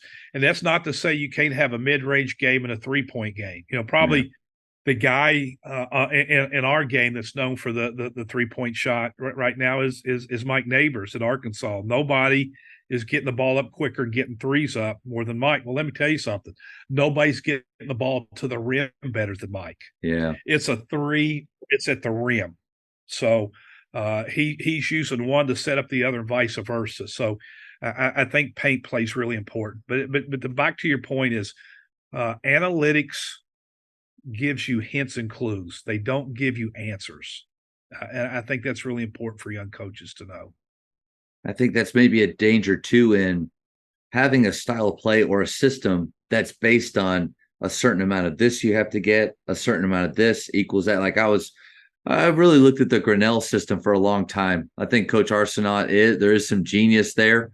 And that style of play, the 5 in, 5 out, that's the part that I could never wrap my head around. But they had this formula that if you do these things that and all 5 happen, like it's a 99%. But the danger of that is maybe you stop looking at what actually fits your team that year, and you're just stuck with a formula. And maybe that's a problem too if you have a board with categories that you're trying to achieve every game. Where do you kind of land on that? Well, there has to be some things that are important to your program. Um, Certainly, yeah, and I say this all the time. I,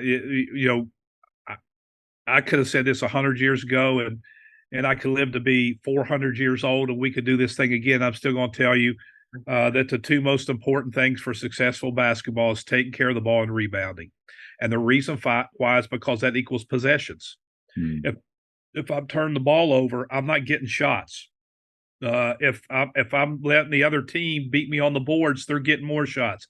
Look at any box score, and anytime there's a discrepancy in field goal attempts, the team with the most shots is usually going to win. Now that sounds pretty simple, and everybody, well, of course. Well, what are you doing every day to work on handling the ball and rebounding? Those two things. Those two things. So those are two things that we're going to talk about numerically when we're throwing stats out to our kids. Field goal percentage is a common one. A big one with us, the way we play, is free throw shooting. We want to make more free throws than the other team attempts. So that's an offensive, defensive type of thing. And I know Mike has some specific numbers, the way they play with the three ball, and other coaches. I think the way you play, certainly there has to be some things that have to be measured. Yeah. But there was a really good video of Buzz Williams out today, talking to his team about Albert Einstein, and talking about there's some things that I'm going to screw it up. There's some countable things that don't count. There's some things you can't count that are really countable.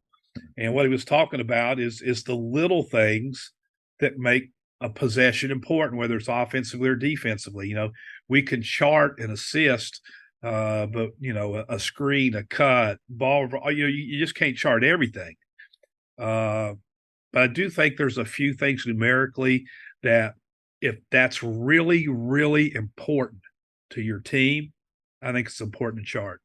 The word identity kept popping up in my head while you were talking. Is, as a coach and as a team, you need to have an identity. Their players need to know, what are we trying to achieve every game to give us the best opportunity to win. And there's times where I've played teams, or maybe even coached some, that over the course of the year, I'm not sure what our identity is. I know I've played some teams where at the end I feel like I'm not sure if I know what they were really trying to accomplish, like what they were hanging their hat on. I think that identity part maybe goes back to feel and awareness as a coach is really important. Well, and the best coaches have an identity. I can sit here and you ask anybody who played Pat Summons, they're going to talk about defensive and offensive rebounding. They're going to defend the heck out of you, and they're going to send five to the glass. You talk about Mike Neighbors' team, they're going to shoot the three. All great teams. I'll tell you a great identity story. Way back when Knight was in Indiana, he was putting on a one-man clinic in Columbus, Ohio. It was a day and a half, and as the clinic finished, he opened it up for questions. And one of the coaches there raised his hand and said, Coach, what do you think is the best zone defense to play? And, of course, anybody that knows Knight knows that there's only one defense to play. Well, Knight was great. Knight goes, well, that's a great question, but, for us, we only believe in man-to-man defense. That's the only defense we play. We love the individual responsibility that comes with guarding. So Knight takes a few more other questions, and the same guy raises his hand. And Knight pauses a little bit where everybody just kind of, holding their breath. Yeah. As the guy goes, Coach, I know you're a man-to-man guy, and you're a great man-to-man coach, but if you were going to play a zone defense, which one would it be? And the Knight's a little bit more stern. He goes, well, it wouldn't be any of them. I don't like any of them. That's why I wouldn't play. And a few more questions. No way. I raises his hand. Yeah. And now we're all on the edge of our seat. And I'm going to clean up this a little bit for our audience. Appreciate that.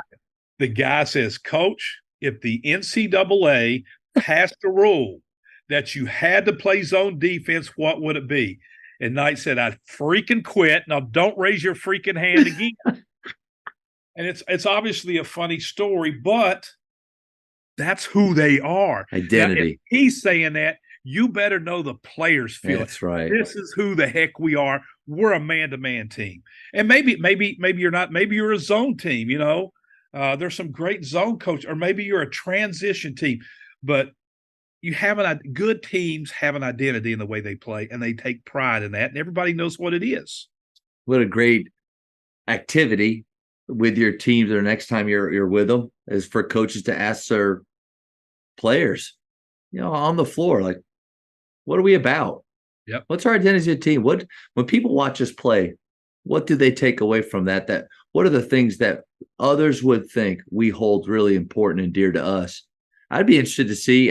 For us, we do play a kind of a Doug Novak style of play, pace and space, and we do use. I love the misconception of that. If you shoot a lot of threes, you never get the ball to the paint. Coach, you're right on the money. It's smoke and mirrors because we shoot the three so much. We are pulling people out. If we're in dangerous spots, that paint is so easy to get to. And so even though, and I, like you, I don't mind mid-range. I think I enjoy when other teams are banking on the mid-range, because I think over the course of the time, our threes and our frees, our layups are going to win out. But all going back to, I like to think that my players would be able to, in some way, describe what our identity is. Yeah. I think it's a great exercise for your team, whether you call them up or give them a piece of paper and have them write it down. By the way, it's not a bad thing to do with your assistant coaches too. Yeah, see where their head's at. Yeah. Are we all on the same page here? Do we all understand what? Because, and it's not their fault.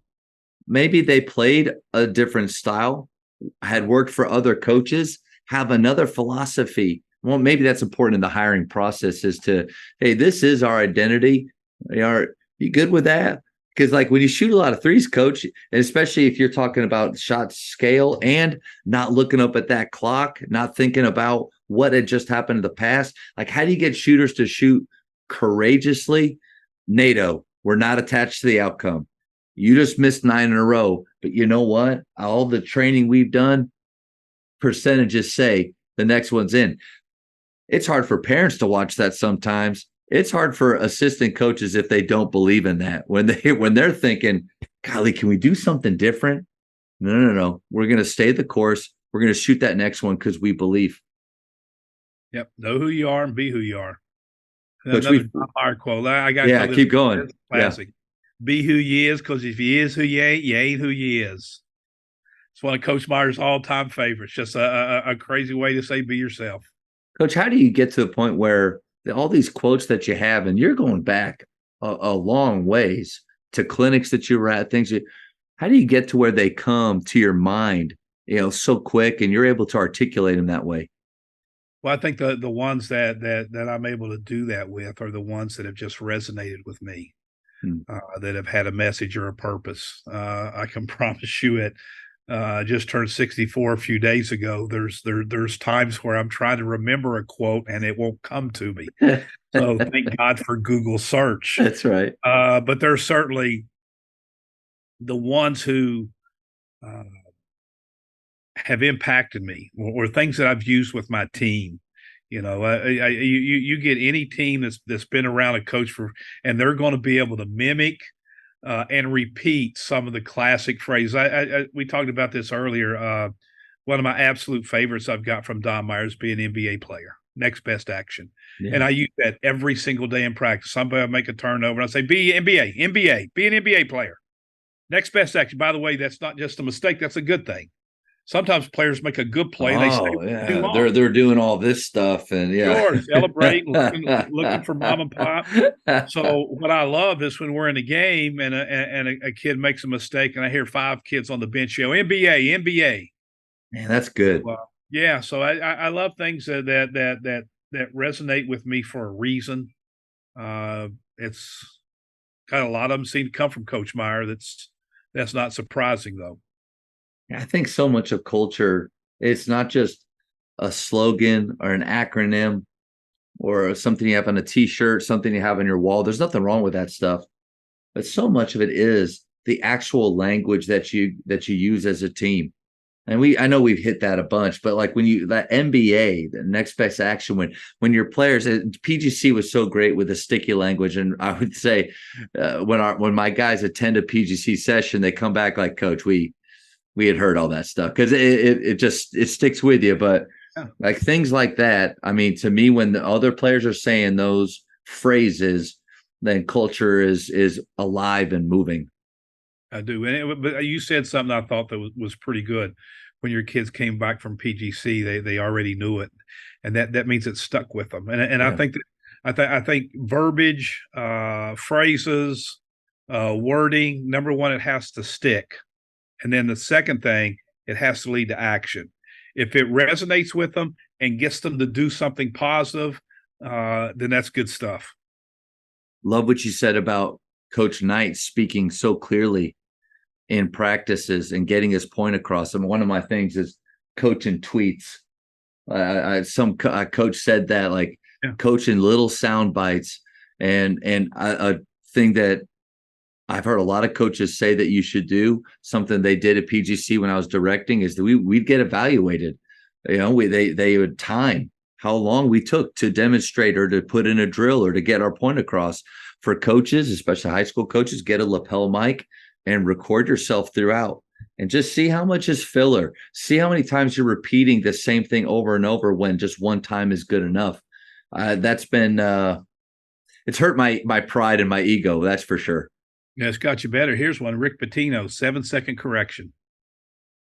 Rick Pitino said, you're going to correct somebody 7 seconds. When I worked for Coach Gunner, if we were scrimmaging or we're in a drill and we want to correct a player, take the player out of the drill, put somebody in so the drill could continue. All those things lead to improved pace of practice. And I'm just, when you ask me the most important thing in practice, it's pace. Yeah. Not only because that's the way the game's played, but I think that's how it keeps players involved. There just can't be a lot of drag time. John Wooden, and Kim Mulkey, by the way, same way, put in new stuff at the beginning of practice while they're fresh. Like before we get like if we're putting in a couple new sets, that's the very first thing we do. Then we'll go to our pre-practice shooting and our post-feed series. Like I said, practice to me is everything. So the verbiage, the placement of this, the pace, all of that. Because you're practicing 101 times. That's your preparation for the test. The better the preparation, the better the score is going to be on the test. That's good. I haven't read any of Doug Lemov's stuff yet. I've heard it's like a textbook that you have to go through. You got it here? Yeah, I'm about to lose my computer right here. Yeah. Must read right here. Must read. Dusty May, we were having a hoops talk, and he said they do the new thing at the beginning of practice. They'll put in a new set, and then at random times throughout, in the middle of a defensive drill, hey, get into 5 low, get into 5, and they'd hit it again. And I think I told him this, and I think that was such a shift for me, because we start out being teachers. Like, that is what we're doing. It just happens to be, it's not English or math, it's basketball.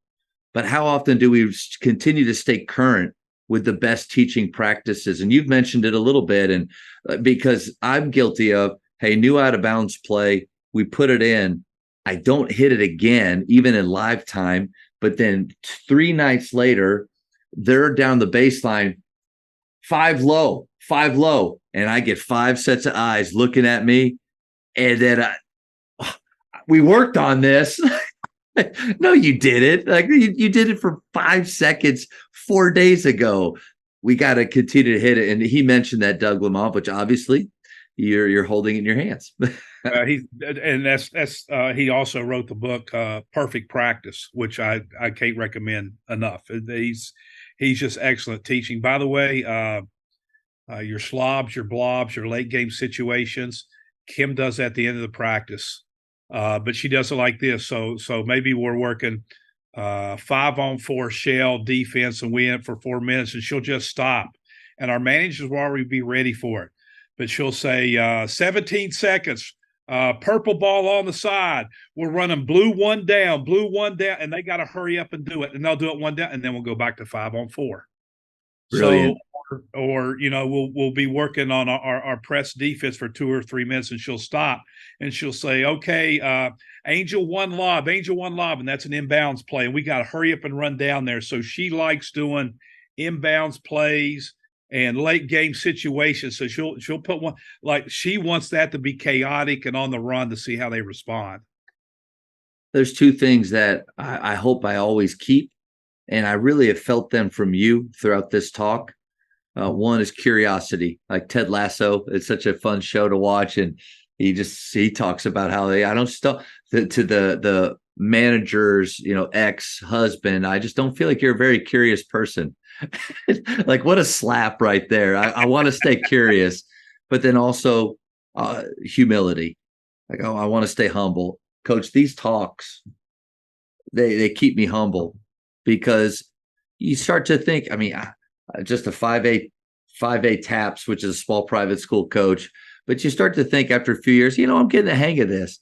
And then you get to talk to people that just open your mind to, there's just so many more ways to do it, better ways. And when I hear about, like, Coach Mulkey, somebody that I respect a ton, that she takes the time late to work on those situations, and the way she does it, it's just, I think what are characteristics that hopefully coaches have: curiosity and humility. Well, I'll tell you this too. I think this is an important thing. And whenever I speak, I talk about this, but I think the 2 most important things that we teach as coaches, it's not dribbling, passing, shooting, rebounding. The 2 most important things that we teach our kids is how to think and how to talk. If your team can think and they can talk, I don't care what your system play is, they're going to be awfully, awfully good. Yeah. Now, I have yet to have a coach disagree with me, but then I'll say, okay, what are you doing every day to teach thinking and talking? Yeah. So like those drills right there, where she, but boy, they're talking, they're thinking, and Knight had a series of drills where he would have they do 5-on-4 open perimeter shell. They also had to do a 4-on-4 shell.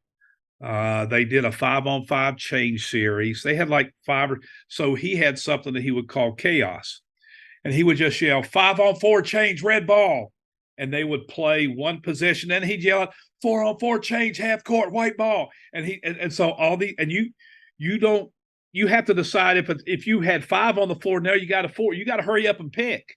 So he's got them thinking and talking. It's just bang, bang, bang, bang, bang.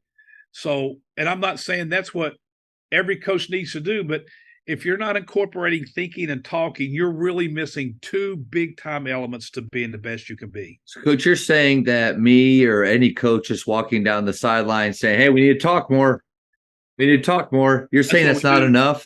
You know what's funny about that is I spoke at the Louisiana High School Coaches Convention, and my topic was transition defense. And I said, let me get this out of the way. A coach yelling, get back, that's not a transition defensive game plan right there. That's not what we're trying to get It's to. a bad strategy. But we're all guilty of that. Oh, no we're doubt. all yelling, get back. Sprint, We're all, sprint. talk more. Yeah. Why do they not know to sprint already by now? How have I failed them to where we don't understand a sprint as soon as it changes? Yeah. Coaches, the Jamodi podcast is powered by Ballogy. Manage and measure your players' skill development and increase accountability year-round utilizing the Ballogy app. Boost inter-squad competition with drills backed by the National High School Basketball Coaches Association, including a 40-shot Ballogy skills assessment. Please visit ballogy.com/teams for information on how you can provide this resource for your team. The coachisms, like those are things. PGC helped me out with that a lot. When you got Mono Watsa sitting in the stands, taking notes, critiquing your gym session with the whole, you walk over to him, he's got lists of things, and Matt, I think you need to, instead of just forcing them to do it, help them to make the choice where they want to do it themselves. And it's just like, but it's easier for me just to threaten them to do it, or to force those. It's important to be stretched and just to keep trying to eliminate some of those coachisms that it's only for us. Sure. Like here's, and I love to hear maybe some of yours, but one is when you ask them, does that make sense? But then you go completely on to the next thing. Are you really asking them for response? Like, do you understand? What are your questions? Or is that just something for you to say to make yourself feel good and then move on to the next thing? Those are hard habits to break. They are not, but I do think you hit on something really important. I think that one of the most important things we can do in teaching is to ask questions. Like I told you, Roy Williams stops and, did you think John took a good shot there? You didn't. Well, explain to me why. Why do you think that was a bad shot? Were you where you were supposed to be? Were you supposed to be in help? Well, show me where you're supposed to be. Now tell me why. I think asking questions is huge. And I'm like, when we watch film, I rarely tell players, you should have been here. I might say, no, tell me Yeah. what should you have done here? Yeah. Why, What do you why see? are What do we you doing see? this? Yeah. Yeah. Yeah. By the way, those PGC guys, man, the thing I love about PGC guys is they're continual learners. Like I run into Mono on the road and he's peppering me with questions and I'm trying to pepper him with questions. And, TJ's the same way and Sam, Yeah. that's why those guys are so good at what they do. Yeah. Number one, they generally care about teaching and growing the game, but they're always looking for better ways. I go way back I go back to when Dina Evans. Oh, I've met wow. with Vizio. So You did or never did? I did. Yeah. Oh, Dick yeah. and them Yeah. spent some time with Dale Brown and discussed some things that they wanted to do with basketball off the court, trying to help players. Believe it or not, Dick 40, 50 years ago thought players should be getting paid Yeah. Yeah. and had some ideas that he wanted to run past Dale to try and help there. Now, obviously, it took us a half a century for some of those things to come fruition. But man, you can't get me say enough good things about the PGC people. Man, I got to go to two. I call myself a grad. I got to attend it twice as an athlete in high school while Dick was running it. And Oh, wow. I had never seen somebody at that point in my life just so passionate for the game Yep. and a genius, but also too, like my last year is right before I was about to go to Baylor, and my parents, I made sure that they let me to go to one more session because I felt like this is going to help these concepts, not just on the floor, but also with like how to be a good teammate. He actually would give us things, and this is just a quick story. I know it's not supposed to be about me, but I'm sitting on the bench, and with Dave Bliss, and Dick had given me and all of us some ideas of how we can stay in our coach's mind, almost like psychological warfare. And the whole idea was whatever the coach is saying, because my freshman, sophomore year, I was fighting for every bit of playing time I could get because I'm not that special, athletically. And he said, just you listen to what the coach is saying, and then you mimic those reminders out to the floor to your teammates. So when coach is saying we got to block out, I would loudly, hey, guys, fellas, let's get on the boards. Let's go. I wanted Coach Bliss to be hearing my voice so that in the moment, I don't know if it really happened, but man, I got to play. If he was to look down or think we need a change, he's been hearing my voice for the last 20 minutes. But Dick was so great with teaching those things and staying up with us till 4 a.m. and talking hoops to high school kids, and super special. I'll tell you one more Don Meyer story that dealt actually with PGC. I'd been at LSU for a while and I knew Dina back when she played at UVA and had got to know Mono and Dina. And Mono came to Baton Rouge and stayed at my house for about 2-3 days and offered me a position with PGC. Wow. It was a pretty nice position. And we had some ideas that we were throwing around and some new things we wanted to do and all this kind of stuff. And I told him I need a day or two. And as so happened, the day they left, Don Meyer came to town, stayed a couple of days at my house because he was speaking Louisiana High School Coach Association. And I told him, I've got this wonderful opportunity to go work for BGC. I love these people. I think their values are good. I love their culture. And I'll never forget, he told me, he says, let me tell you something. He said, you'll go to work for PGC and you'll do a great job because you love to teach and you'll do great things. And all I'm going to tell you is when you don't have a team, a group of people to build, there's going to be a hole in your soul. He said some people may be able to just go and work individually and make players better, like some of these trainers, and PGC is doing a super job. He said, but I think you're going to want to be part of building a team. And I turned it down. And I think there's some truth to that. I think sometimes when the job gets difficult and kids are a pain in the butt and the boosters are on your butt and the AD's cutting your budget, I think it's real easy for us to forget how blessed we are to be part of a team. Man, I joke, not jokingly, I walk around here. People ask, teachers will ask, "Hey, how's your day? How you doing?" I just tell them, living the dream. Yeah. Like I've been loving basketball since I was 9 years old, and I get to be around it every single day and help kids learn who they are. And like you said, learn to think and talk, but also how they're going to handle adversity later on in their life. I get paid to do this, and some silent study halls and some off periods. It's a pretty sweet gig, but man, I'm living the dream. And I get that. I get that. Yeah, we're blessed, no doubt. It's so much fun to hear from guys with 30, 40 plus years of experience, how you've been able to balance coaching and family life. I'm probably right in the middle of it. There's probably some coaches that are just starting out. They first couple of years, new bride, they've got or new kids and just have a newborn. How did you do that? What were some tips to balancing those two things over the years? I'll start with this. If you're looking for true balance, you're not going to find it, or you're not going to be in this job very long. There's just some time requirements that you can't get around. Yeah.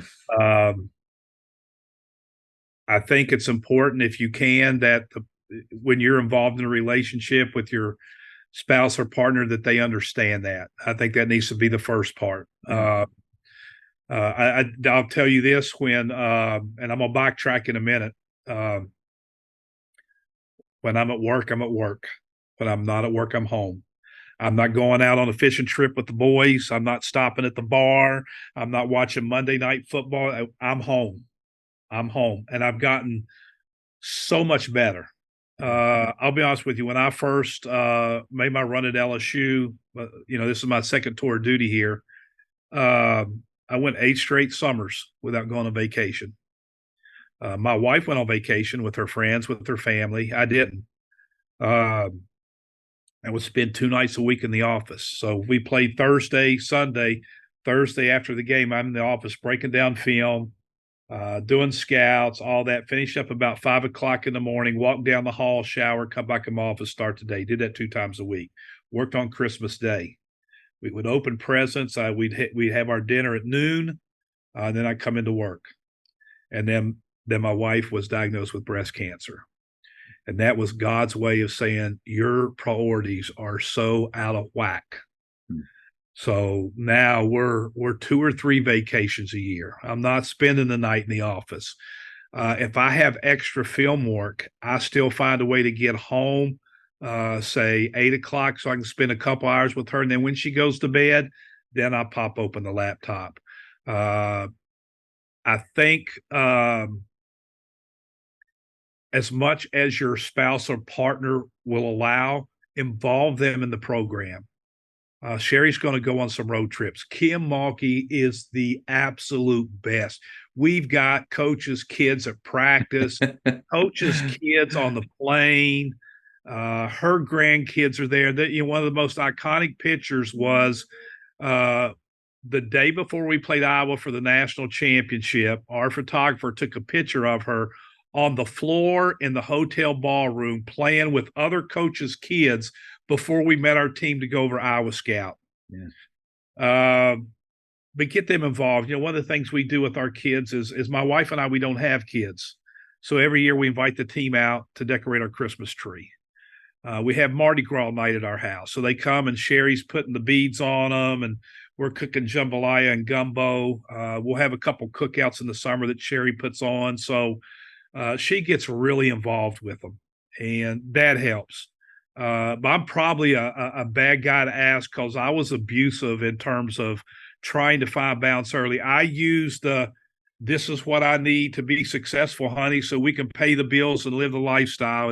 And then, like I said, God has an amazing way of kicking you in the butt when you need it. And so then I started working smart. I still get my job done, but I find ways to do it. I schedule time.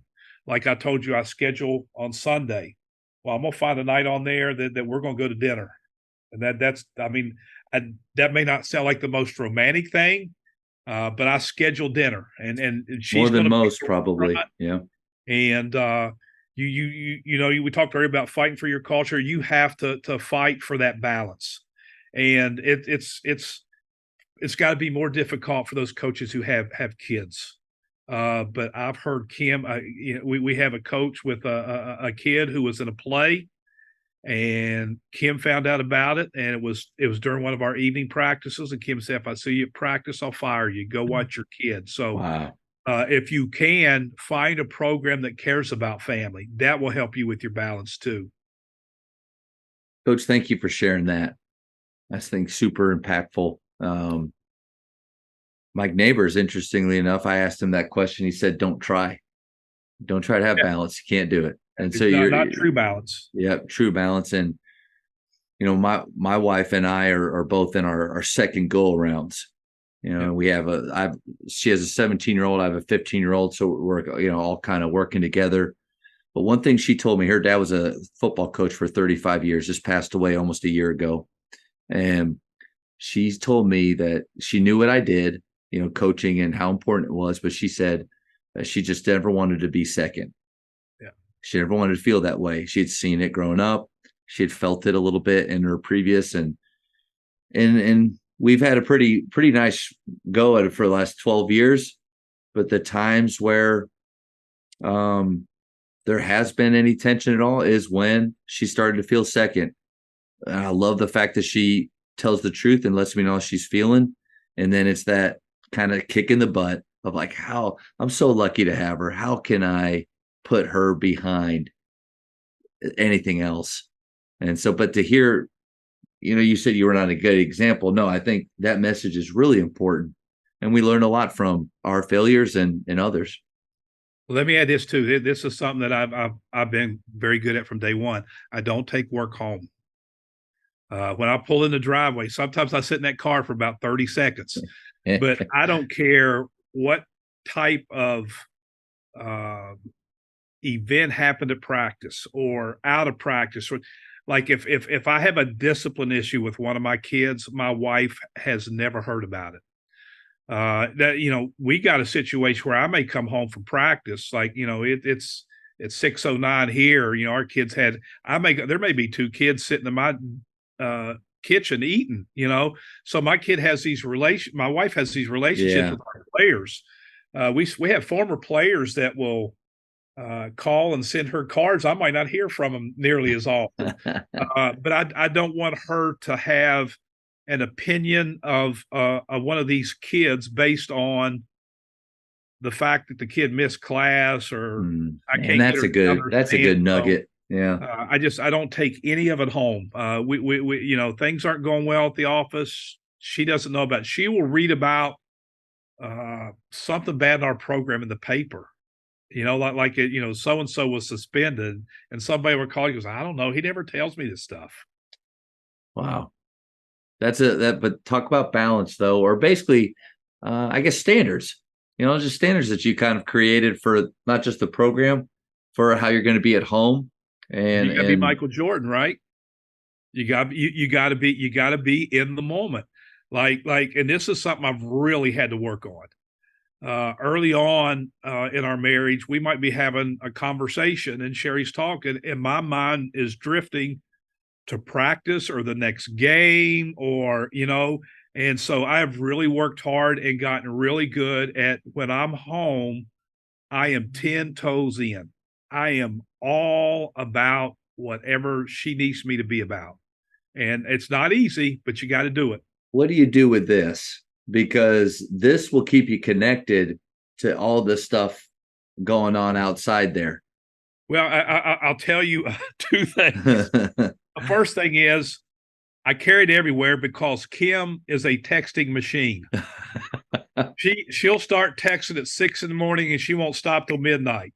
Did we get this done? Bob, did you get a chance to look at, boom, boom, boom, and then players. But as far as initiating stuff, when I come home, I don't initiate it. The secret weapon is I got my wife one of these. So now when I'm home, she might be on the phone more than me. You're just sitting there like, well, she's on it. So I joke with her all the time. She says all the time, I don't need an iPhone. So I got her an iPhone, and she's become one of us now. That's right. Coach, the speed round. These are going to be quick questions. So many coaches know who you are, but they might not know this information. So first thing that pops in your head, blurt it out. Am I getting graded on this? Coach Meyer's shot selection scale. That's what we use for this. Favorite ice cream flavor? Vanilla. Any toppings, or you just like it plain? Oh, a little bit of caramel would be good, but there you go. Plain vanilla is good. All right, greatest. And I like this because you've coached on both sides. We'll start on the women's side. Greatest shooter of all time. Greatest shooter of all time. It has to be Simone Augustus. Just the prettiest mid-range jump shot. Every shot looked the same, just smooth, and coming off a crossover and pulling up in it. Yeah. What about on the men's side? Mahmoud Abdul Rauf, also known to a lot of people as Chris Jackson. Steph Curry before Steph Curry. Yeah. Like, unbelievable work ethic. Who was the head coach there at that time? Was it Dale Brown? Brown? Yeah. Wow. It was Dale. Chris' story is absolutely amazing from where he came from and what he had to battle. Of course, he had Tourette syndrome, and but I've never been around another player, male or female, that worked during unrequired time the way Chris did. Wow. When were you at LSU the first time? When did you start? Gosh, I think it would have been the late 80s. My first year on Dale's staff was Shaquille's freshman year. Okay. Everybody, we were a package deal, but nobody's buying it. Nobody's buying it. Only way you're getting Shaq is if you get Shaq. I'm just saying. Coach, it's smart on your part. Hey, was there any time where Pistol Pete I think it was maybe 87 when he passed, or maybe even earlier than that. Any crossovers with you and him over the years? Just LSU ties. I'm a huge Pistol Pete fan. Well, he when they fired his dad, he never returned to campus. He was very disappointed that LSU did that. But he had a great relationship with Dale. Yeah. And maybe my first year on the staff, everybody knows who Pistol is, but nobody's ever seen him. You see him on TV, or those Pistol Pete homework VHS tapes. That's how I got started. Yeah. So we were out in LA playing UCLA, and Dale called us up to his suite. And we're all sitting in his suite, and his bedroom door opens, and out comes Dale and Pete Maravich. And I mean, everybody just froze. And then Pete told his story, that LSU, he drank a lot, didn't go to school, didn't do a lot of things. He went in the pros, and, he was about women and cars and money. And the whole time, guys, I'm empty. I'm not enjoying myself. I'm not happy. And one night he got down by his bed and pulled a gun to take his life, and it jammed. And he said he couldn't explain it, but that moment he felt God. Yep. And his life forever changed. And from that point on, up until the time he died, he was an amazing witness, going out and doing some incredible things, and sharing his message to everybody. But it's hard for me to, when he came through the door, it's like, well, we never thought we all knew that Pete probably wasn't going to come back to LSU. And what's neat is literally 2 years ago they just put up a statue of Pete and his wife Jackie, and I got to know both of his sons. His sons went to school. Oh wow! And got to know them, and but the family came back in for the statue. I didn't realize they went to school there. That's interesting. Yeah. Sure did. Yeah. Best basketball movie of all time. Oh. Hoosiers.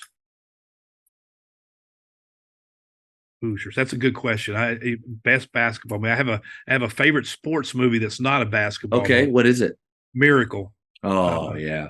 you show that to every team, so you can Yeah. see how they start apart and how they come together and work ethic and adversity and all that. But you get a little bit of that in Hoosiers too. Yeah. Hoosiers special movie. I had a chance to have Del Harris on, and which was just such an honor Coach. because my high school coach Tommy Thomas and him, they do cattle and do things together. So that was the connection. And at the end, we're doing the speed round. I asked him that question, and he says Hoosiers. And I was like, oh yeah. He's like, and he leans in and he goes, I was at that game. I was like, you were at the actual game? He's like, yep. I was a junior high. And then he just gets up and walks off. And I was kind of sitting there going, are we done? Like, and he comes back and he has the ticket from that game laminated. Oh, wow. And he said, yep, this is the ticket. And he went into the whole history of like, it wasn't that year and it wasn't that wasn't the name. And he went through the whole thing, but he said that the final shot and everything is very similar. But well, I'll give you one here. The coach who coached against that lost the game in Hoosiers was a guy named Jay McQuarrie, who won the national championship in 1940 for the Indiana Hoosiers, later coached here at LSU and worked in the kinesiology department after he was fired. Just the nicest guy you ever met. Used to come down to our week. He would always come to our offices after we lost, and it would always be to cheer us up. But he lost that game, and it's a pretty cool story. That's awesome. Yeah. All right, texting or talking? Talking. Though I probably text more than I talk, but I'd rather talk. Now I'm in Texas, and so we don't have a shot clock for high school. Shot clock or no shot clock? Shot clock. Thanks. Now, Coach. how long can be debatable. Yeah, I get that. We can play too fast, and kids aren't learning to play. Yeah, but we overseas don't they're 24, pretty young, right? Overseas. Yeah. Yeah. And look how good they are overseas right now. Yeah, a 24-second. But I would. There is one classification that has it now. One, like not UIL, not privates. This other one, and so we're hoping it gets going. It's coming. I really do. 26 states now, I believe, have it. It is. It's coming. Favorite holiday? Favorite holiday? I guess probably Christmas. But it was. I told you I was out with Jim Boone, and we were talking about back in the day, which he still has this day, kinda. College basketball. The first day of practice was October 15th, and the night before was like Christmas Eve, because you couldn't work with them in the summer, you couldn't work with them in the fall. You didn't get to do anything with your players till October 15th. And that night, the 14th and the 15th, was better than any Christmas. Better than any Christmas. I know that's not considered a holiday, but for coaches back in the day, it was. If I have to pick a holiday, it'll be Christmas. Well, because you're right, though. Now, I mean, with even though you have different rules than we have, I get to see him every day for 43 minutes in the athletic period, and we're training.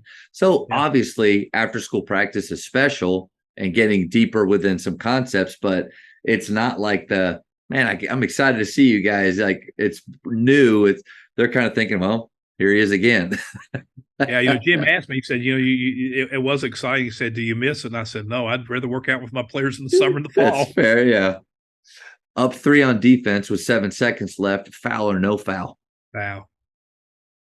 Always been that way? No. Used to be no foul, and had 2 games going to overtime because of it. And I do think this, and again, I know there's obviously great arguments both ways, but I can't tell you how many times I've seen games where I'm watching them on film or watching highlights on ESPN where somebody comes down, sticks that 3.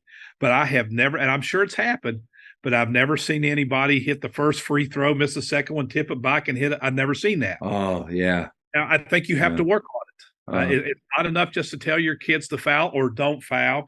You have to work on that. And it really comes about more than people think. I mean, it's every night there's somebody, If and you're that deciding in that timeout what you're going to do and it's trying to not going to explain be to your pretty. players, you're in a bad place. Yeah, it's not going to be pretty. You can tell those coaches are the ones who are fouling the 3-point shooter as they shoot. That's right. Or the Yeah, just the shove. yeah. I said go for the ball. No, you didn't. You didn't practice. You just said foul him.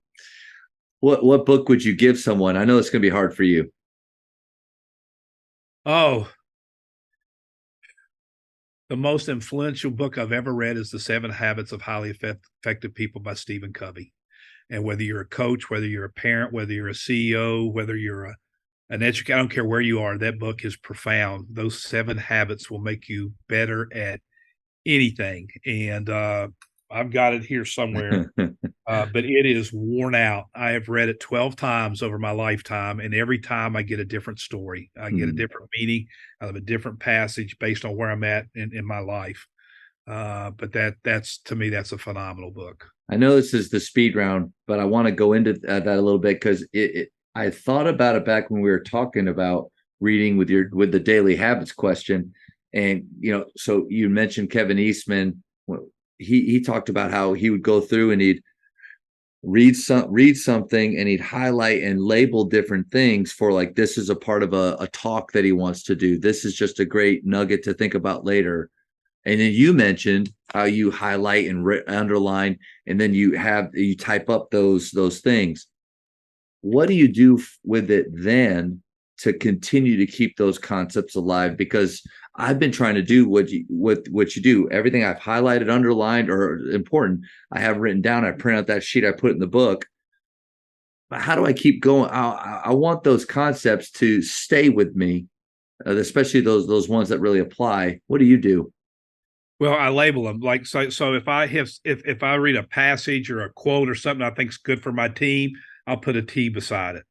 If I read a passage or something that for my blog, I'll put a B by it.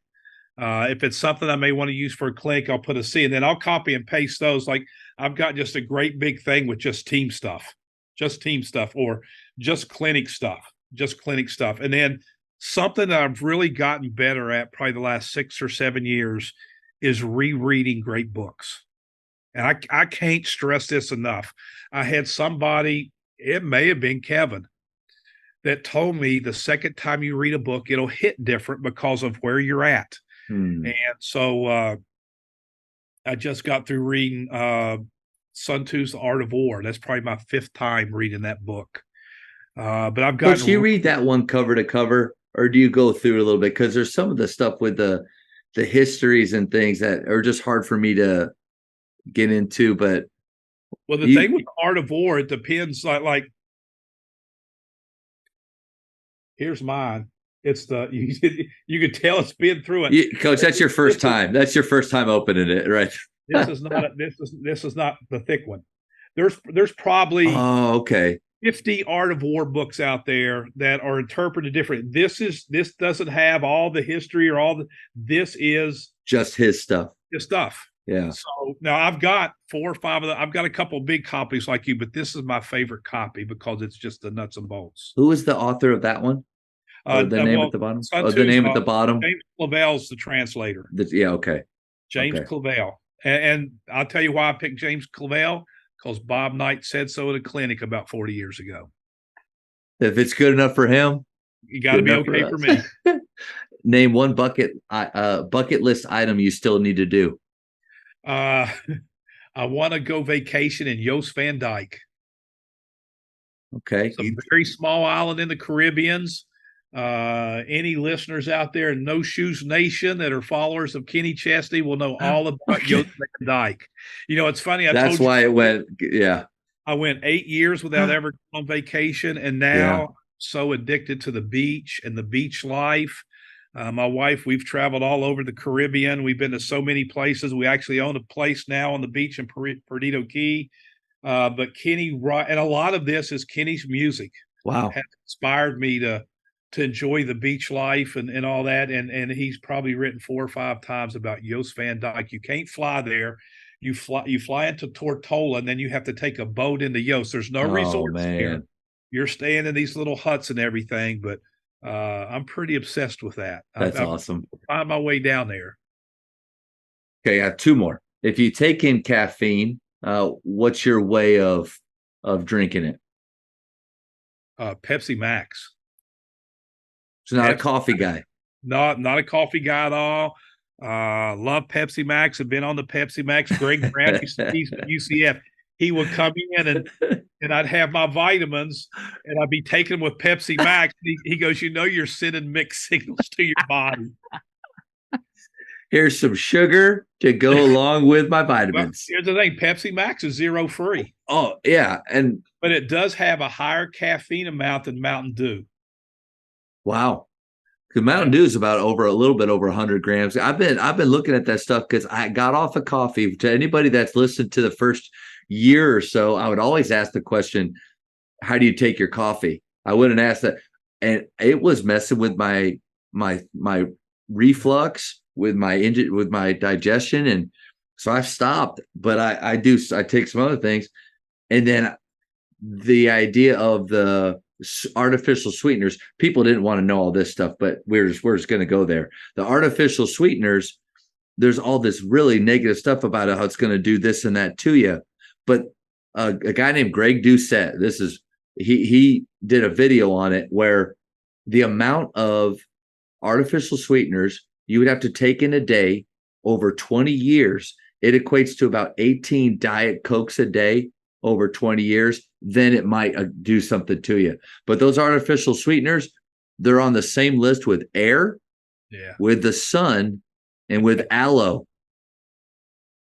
So it's just funny, but it's way better than not having the sugar, but the caffeine, I'm with you. Yeah. Sorry, Coach. I start my wife knows to have a full supply in the refrigerator, and I grab one on the way out the door. I've got a great our director of operations person here, Jordan Westbrook. We got a little refrigerator here. She makes sure I got one in the afternoon there, and I'm good to go. Last one, Coach. In basketball, who is the GOAT? Who is the GOAT? Golly, Neds. That's a horrible one. It is. There's just so many people that qualify for such a variety of reasons. I tell you what, I'm going to go with Don Meyer because of his range of influence. He's influenced pro coaches. He's any level from college down to high school, men's, women's. He's done it for all the right reasons. I'm going with Don Meyer, greatest of all time, because of his impact.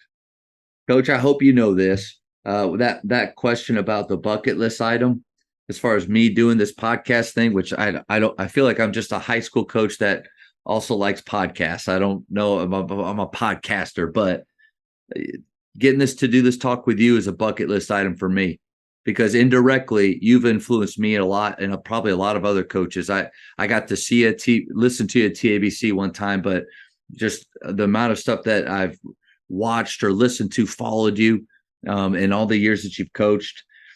I am blown away and humbled that I have this, to get to have this time with you. Well, first of all, I appreciate you saying that. It means a lot. Second of all, we have got to work on your bucket list. We've got to work on your bucket list. That's it. That's your bucket list. I'm going home. I'm seeing it. I'm going to see if that gets some points with my wife tonight. See, I had a conversation with Matt Saman, and I just fulfilled his bucket. She can't be mad at you for the last 2 and almost a half hours that you weren't at home, because you were helping some guy from Texas, just living his dream. She got a couple plugs in here. That's right. But no, this was amazing. Coaches, appreciate all that you do, and thank you so much for your time. Glad to do it, brother. Glad to do it.